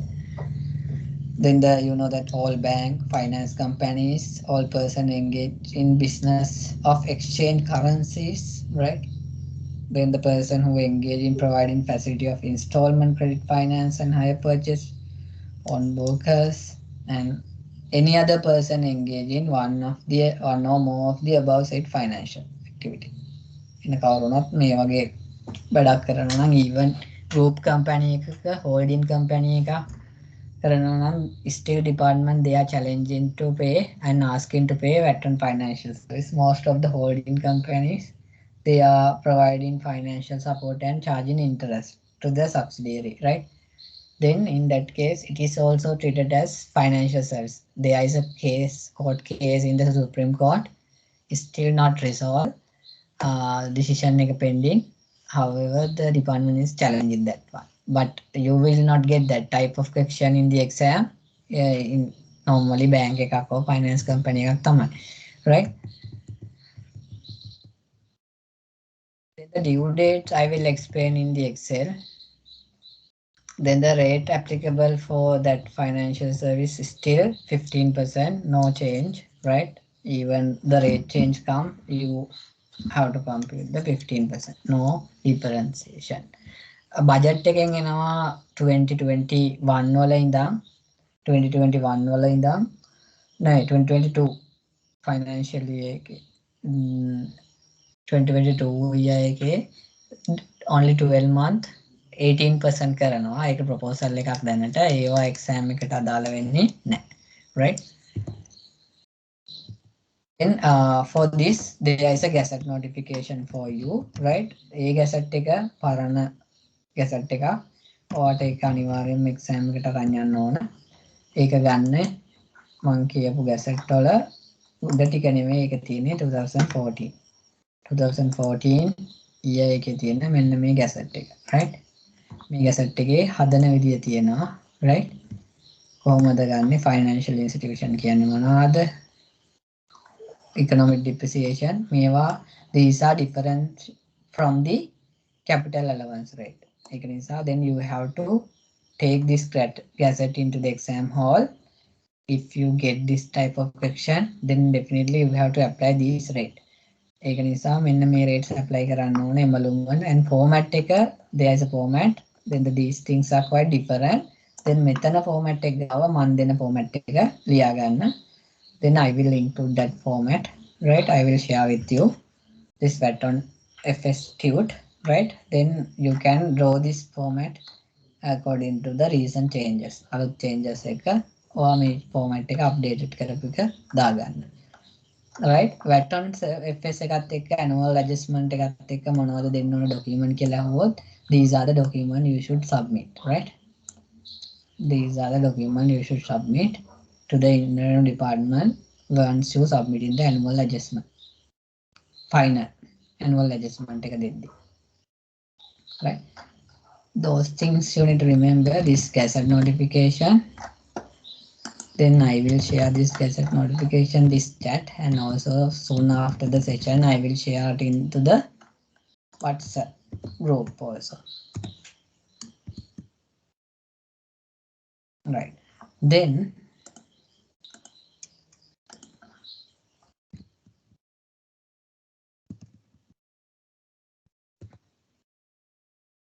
the rates schedules of right. Then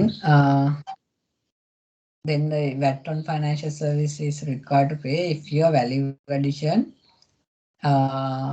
exceeds 75,000. Definitely in finance company it exceeding 75,000, right?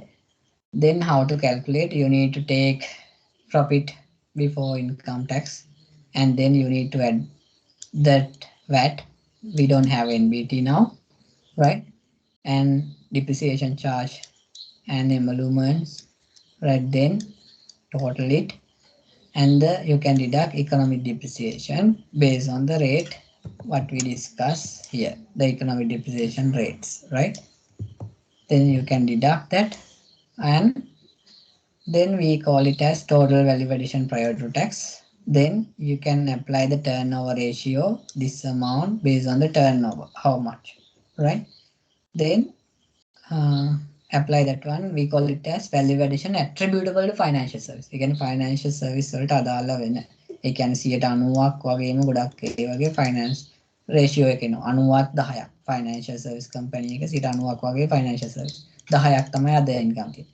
නම් ඒ 90 ඒ කියන්නේ 900ක් and 100ක් කියනවා.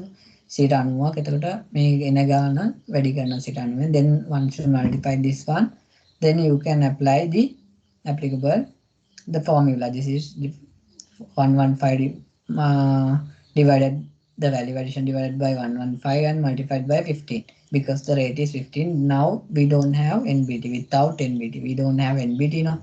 It is abolished, right? Then you can arrive to this figure. Then you need to apply again 15%, then the same figure, because no NBT in the sense it is equal to same, right?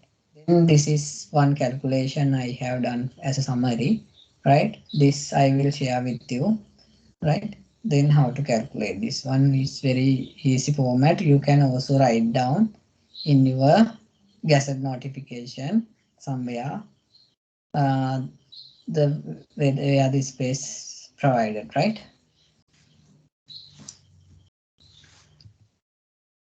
Then these are exclude the exempt supplies, right? From the value addition, right? Then the exempt supply, we know we are not taking that. Zero rated supply we are not taking. Taxable under normal VAT. Normal VAT, if it is normal VAT charge, then we are not taking. Then the interest from intercompany transaction we are not taking. However, if such interest receives such company in the group as free profit from a business, it cannot be removed as there is interest is chargeable on VAT on finance. This is the challenging part, still having the Supreme Court case, right? Then the interest from certain fund, ETF, because some, you know, that fund, pension fund, saving and building society, society or welfare fund, those are also getting some sort of interest. Those are excluded, right? Then the interest income, non-business, because other than bank, it is a passive income. Then the හැමෝම interest income earn කරන company VAT on FS කියවන්න ගියොත් හැමෝටම VAT on FS හදන්න වෙනවා. මේ විදියට interest, dividend, right? Profit on dealing of shares, right? Exchange of foreign currency. However, finance company එක නම් these things. Then here the 4 to 8 shall not apply for the finance company, bank, finance company, any person who is doing this foreign currency, this bank, finance activity. එයාලට නම් 4 to 8 apply. Then 4 to 8 in the sense these things here.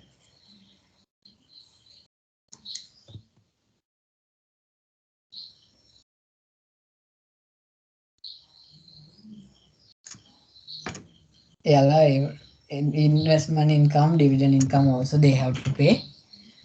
But if you look at the question, right, they have to pay, then you can realize this, what I discussed. Then the timeline also I will discuss. Interim estimate kiyanne mokadda? I will quickly discuss. ABC Bank account in year 31st December 2020 is seeking your advice whether they are required to submit the VAT on FX annual return. ABC. When? Right? When are they required to file? In December company January to December year but annual adjustment file karanna ona VAT on FX return due on 30th June 2021. Right? In the case of March ending company, they are required to submit the VAT on financial service annual adjustment, annual return, right? 30th September. 6 month time ekak tiyena, right? They have 6 month time. And then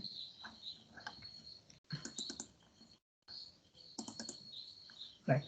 Then here ABC Bank account in year 31st December 2020 when is the interim estimate due for the 6 month period ended 30th June 2020. Interim estimate. මාස 6න් 6ට යාලා return එකක් දෙන්න ඕන.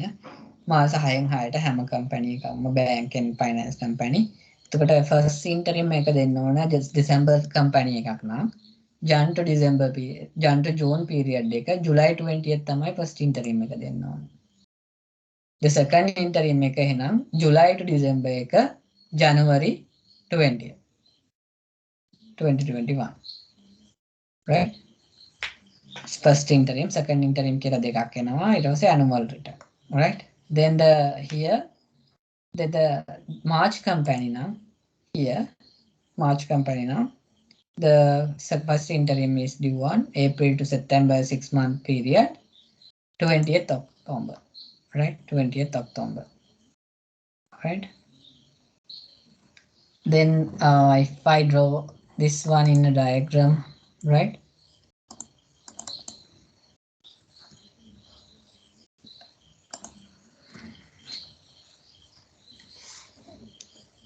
Right. Let's say this is 1st January 2020.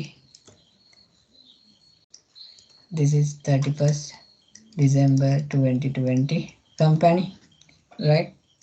They have 2 interim. This is first 6 month because this is 6 June and 7th first, right?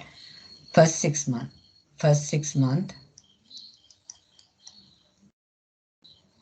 return is due on interim return. First interim is due on 20th July, right? July, 20th July. Then the second interim is due on 20th January 2021. The second interim estimate, right? This is first interim estimate due on. Then the annual return is due on entire this period. Annual return is due on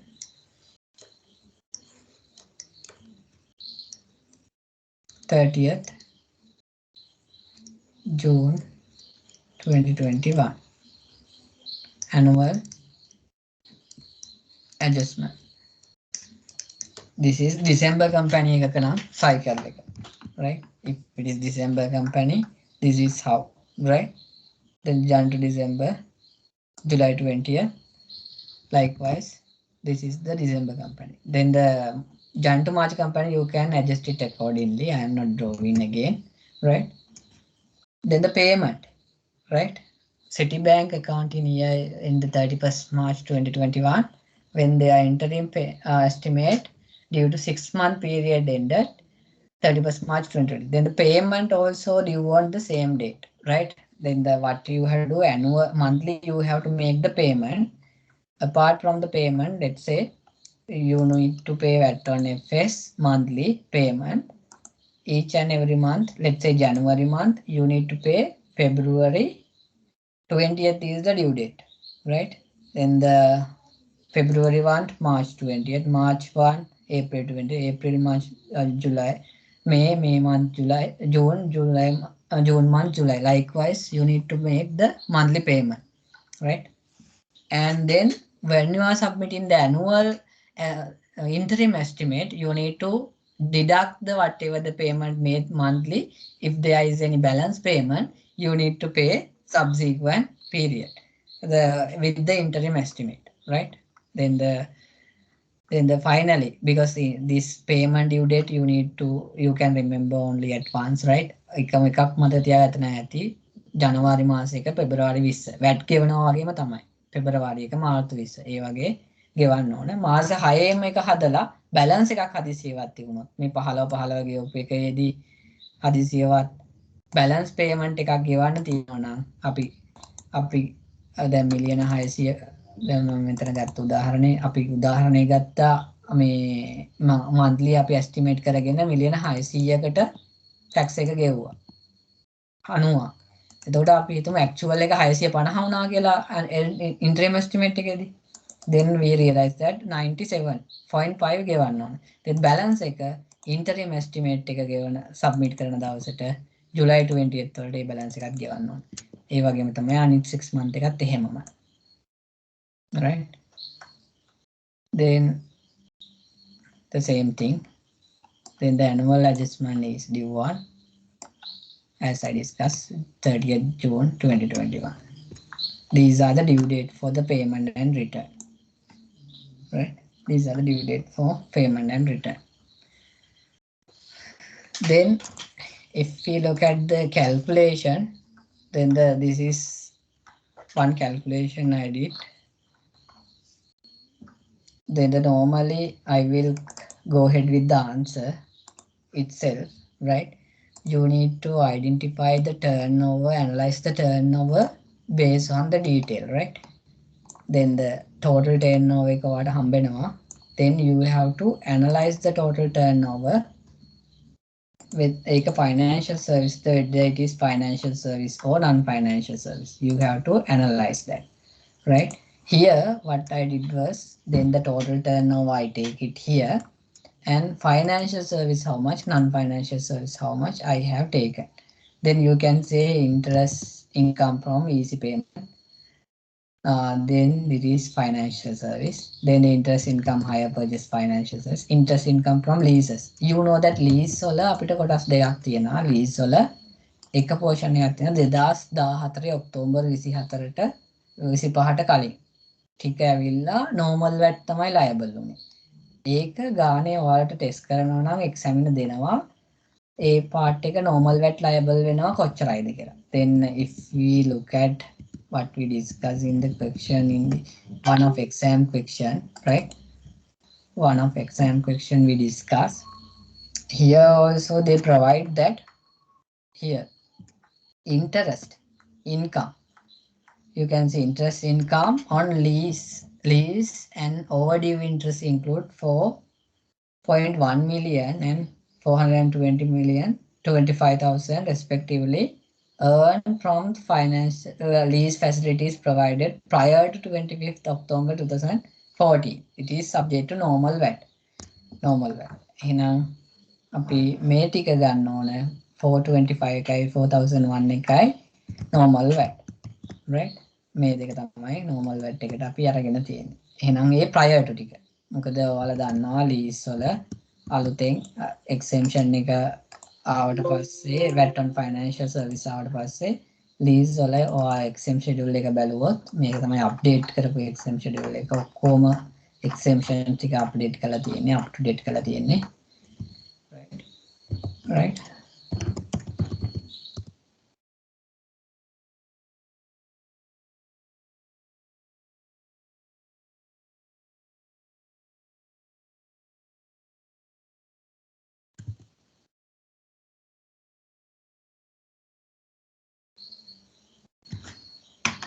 here you can see they have published exemption, right? Any finance lease agreement, if agreement entered into prior to or no after this date, exempt. Exempt in the sense it is liable to VAT on FS. Normal VAT වලින් exempt කරා. ඊට කලින් මොන හරි තියෙනවා නම් then it is subject to ඊට කලින් තියෙන ටික normal VAT liable වෙනවා. Then that is why it is taken as then other prior after that මේවා ඇවිල්ලා අරන් තියෙනවා VAT on FS වලට. Then treasury bill, that doesn't matter, අනිවාර්යෙන් ගන්නවා. Interest income on term deposit liable, loan liable, then this part overdue interest එකෙත් ඒ part එක අයින් කරලා ඊටු ටික ගන්න.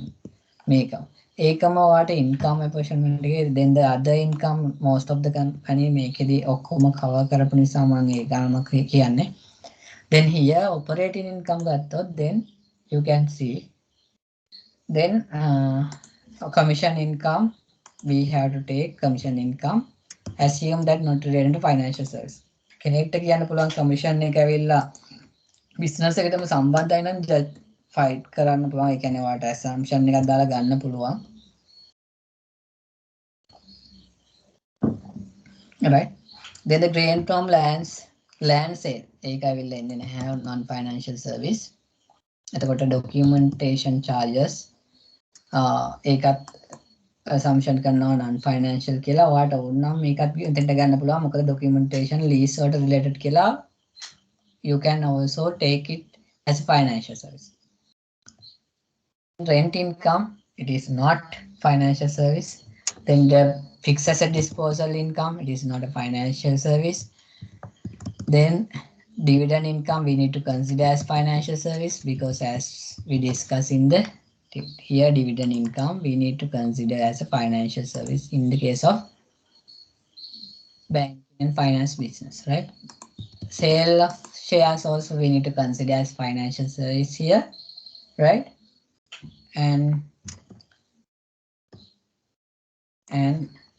then the supply of financial service outside Sri Lanka.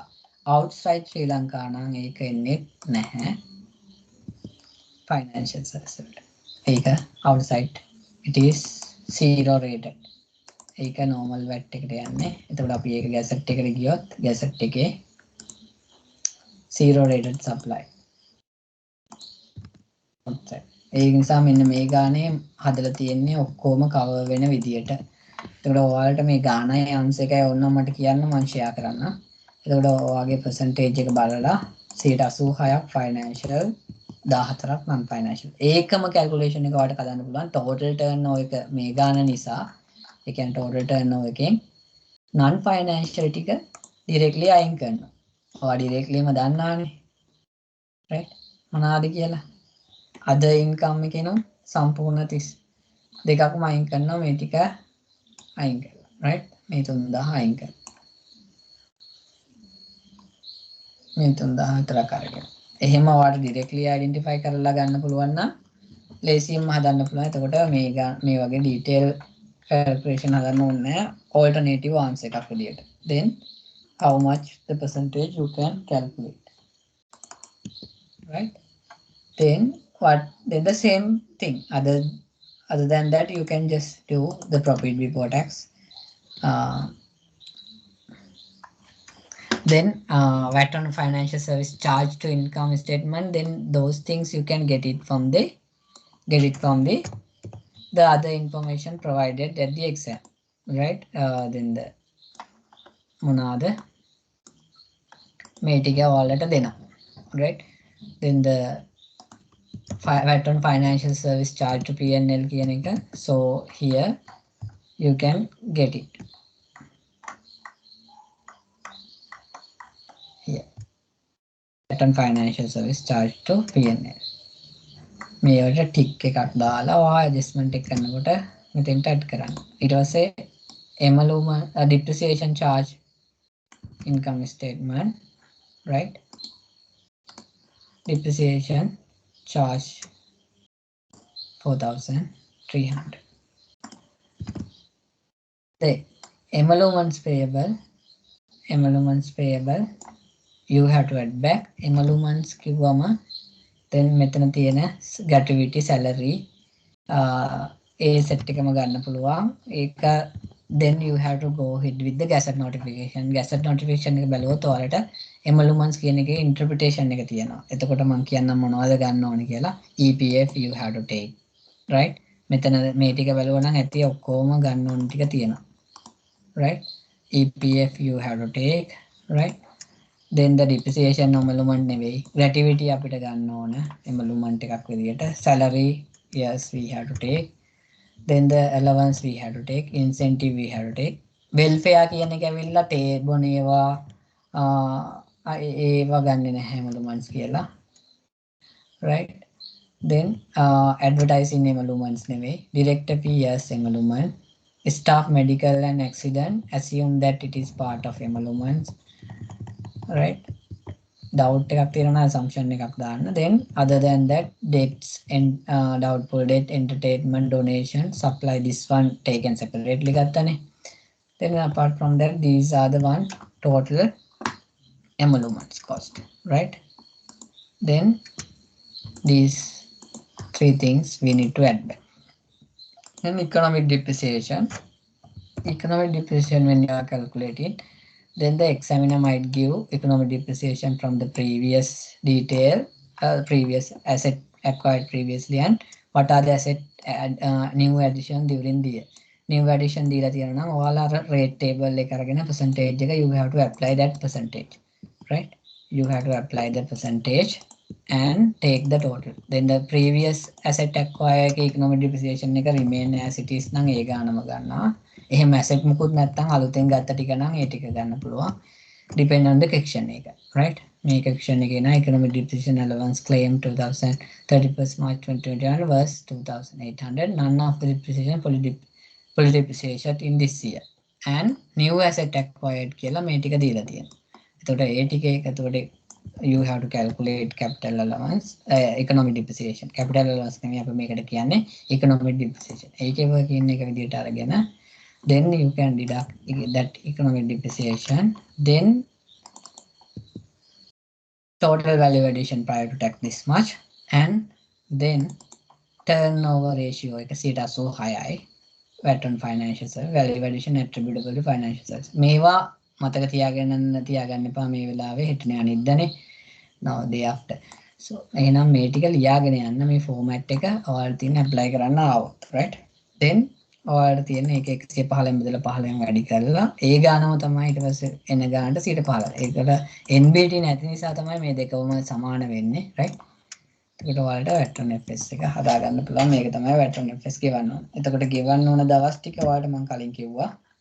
මේකේ ආන්සර් එකයි ඔයාලට ඕන නම් කියන්න මේ ප්‍රශ්න පේපර් එකයි මම දෙන්නම්. මේ ගාන ඔයාලට තාසරයක් ඕන නම් පැහැදිලි නැත්තම් ප්‍රැක්ටිස් කරලා යන්න. පැහැදිලි නැත්නම් ඔයාලා කතා කරන්න. I will share this one with you answer if you want, right? You can just put a message. I will share these things, right? Then the questions are, do you have any questions? The new exemption which are testable. The new exemption which are testable, I will tell. Which are included in my TUT.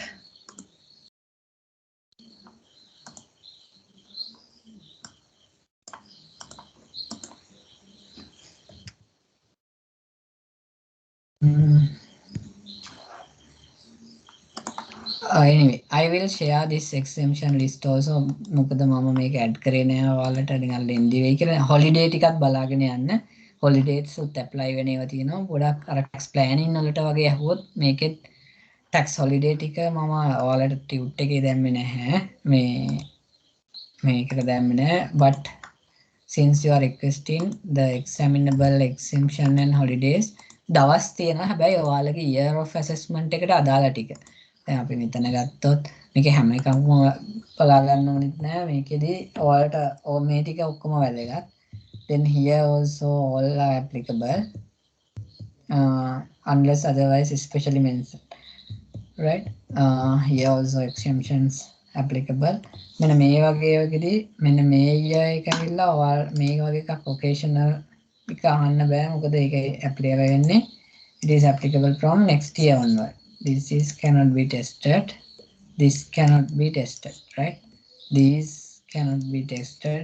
Investment plan එකක් විදිහට දැන් EOSL එකේ investment plan එකක් විදිහට tax holiday benefit මොනවාද exemption තියනවාද කියලා අහුවොත් ඔයාලා මෙන්න මේ IT and enabling service exemption එක open exemption එක දිගටම යනවා, right? Local or foreign service utilize to be utilized outside Sri Lanka දිගටම යන exemption එක. The 5-year limited agro farming කියන්නේ 5-year exemption. ඒ වගේ තියෙනවා, right? මෙතනත් තියෙනවා ඔයාලට apply. මෙතන නම් ගොඩක් ඒවා apply වෙන්නේ නැහැ. මේ set එකම මේ set එකම apply වෙන්නේ නැහැ. මේ ටික මම ඔයාලට දාන්නම් tut එකේ. right? මම මේ ටික include කරලම share කරන්න exemption ටික. ඊට අමතරව මේ exemption ටික බලා ගන්න. Sir, excuse me. ඔව්. සර් මේ මම අර ඔය පන්තියට අද තමයි ඇත්තටම ආවේ. ඒ ටියුට් ටික අපිට ගන්න පුළුවන්ද කොහමද දැන් ෂෙයා කරන එක? ඔව් මම share කරන්නම්. group එකට ඔයා join වුණා නම් මම share කරන්නම් group එකට ගන්න පුළුවන්. right.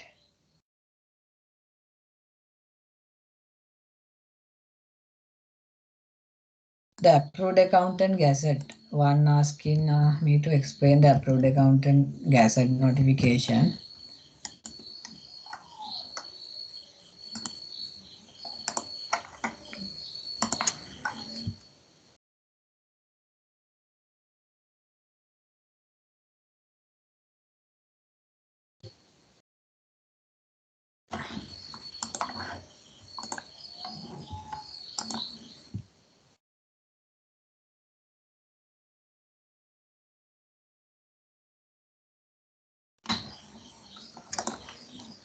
Right. This is approved accountant means referred in the interpretation section, right? Approved accountant කියන එක කවුද කියලා act එකේ interpret කරන එක. And an accountant who is a member of Sri Lanka, right? ACA member, right? ACA member of approved accountant, and an accountant fellow member of the associate AAT, right? MAT කියලා කියමු. Right? Under the listing in relation to any person or partnership other than company turnover of the listing, right?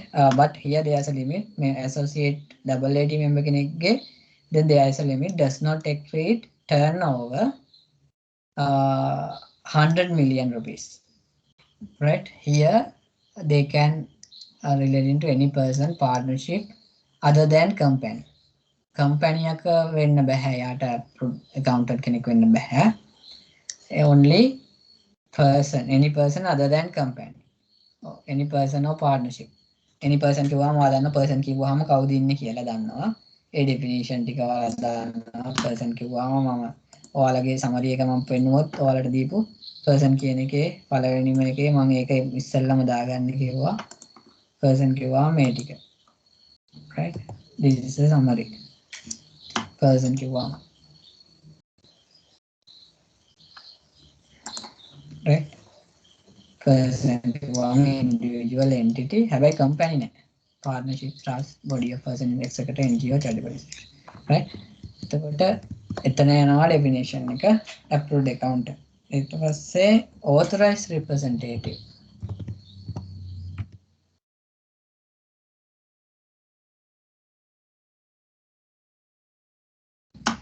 authorized representative කියන එකත් ඔයාලා ගන්නවා දෙක approved accountant කියන එකයි authorized representative කියන්නේ කවුද කියන එක. ඒතර authorized representative කියලා කියනවා නම් අහනවා නම් ඔයාලට ලියන්න වෙනවා ඒත් ACA එනවා ඊට පස්සේ lawyer එනවා, right? lawyer එනවා ඊට පස්සේ employee of the company, right? member of Sri Lanka Institute of Taxation ATII, right? And individual approved by the Commissioner General, right? Individual specified by the Commissioner General of any kind, right? Then other individual or relative, company, director, secretary, partnership, those things also need to identify, right? Then there is a gazette also. At that day they have published the gazette notification also being specified further in detail, right?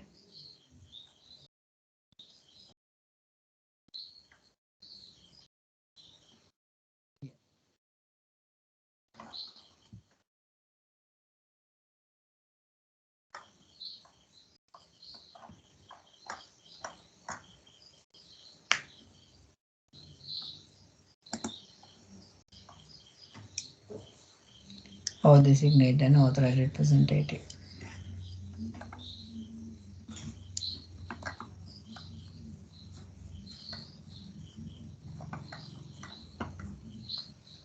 Right, this is gazette number. This one, just check there is another one, right? Authorized.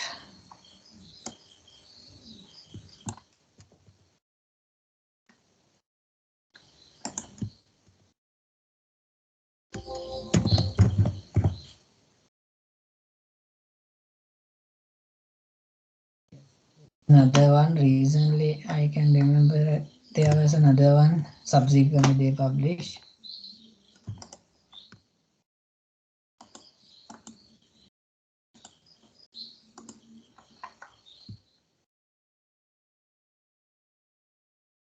This gazette notification. ඒක නිසා මේ gazette ටික මම කිව්වා වගේ දාගන්න print එකක් authorized representative means, right? They further elaborate this thing. Resident වෙන්න ඕන ලංකාවේ අනිවාර්ය age 20 limit. You just, I'm not going to read. So any other question? Gazette number is this one, 2064/63.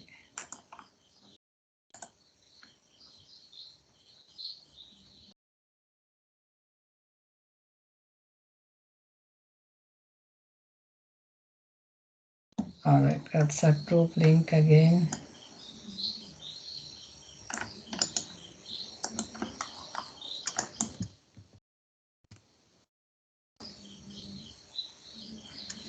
I'll just share the WhatsApp group link again. Right. Okay, then wish you all the very best for the exam. Then while you are studying, if you have any question, just send a WhatsApp message to me. I will anyway online throughout until your exam. I can quickly revert to you. Doesn't matter. Then there are some students still getting clarification, so I can see their improvements. Therefore, you also can ask any questions. That doesn't matter.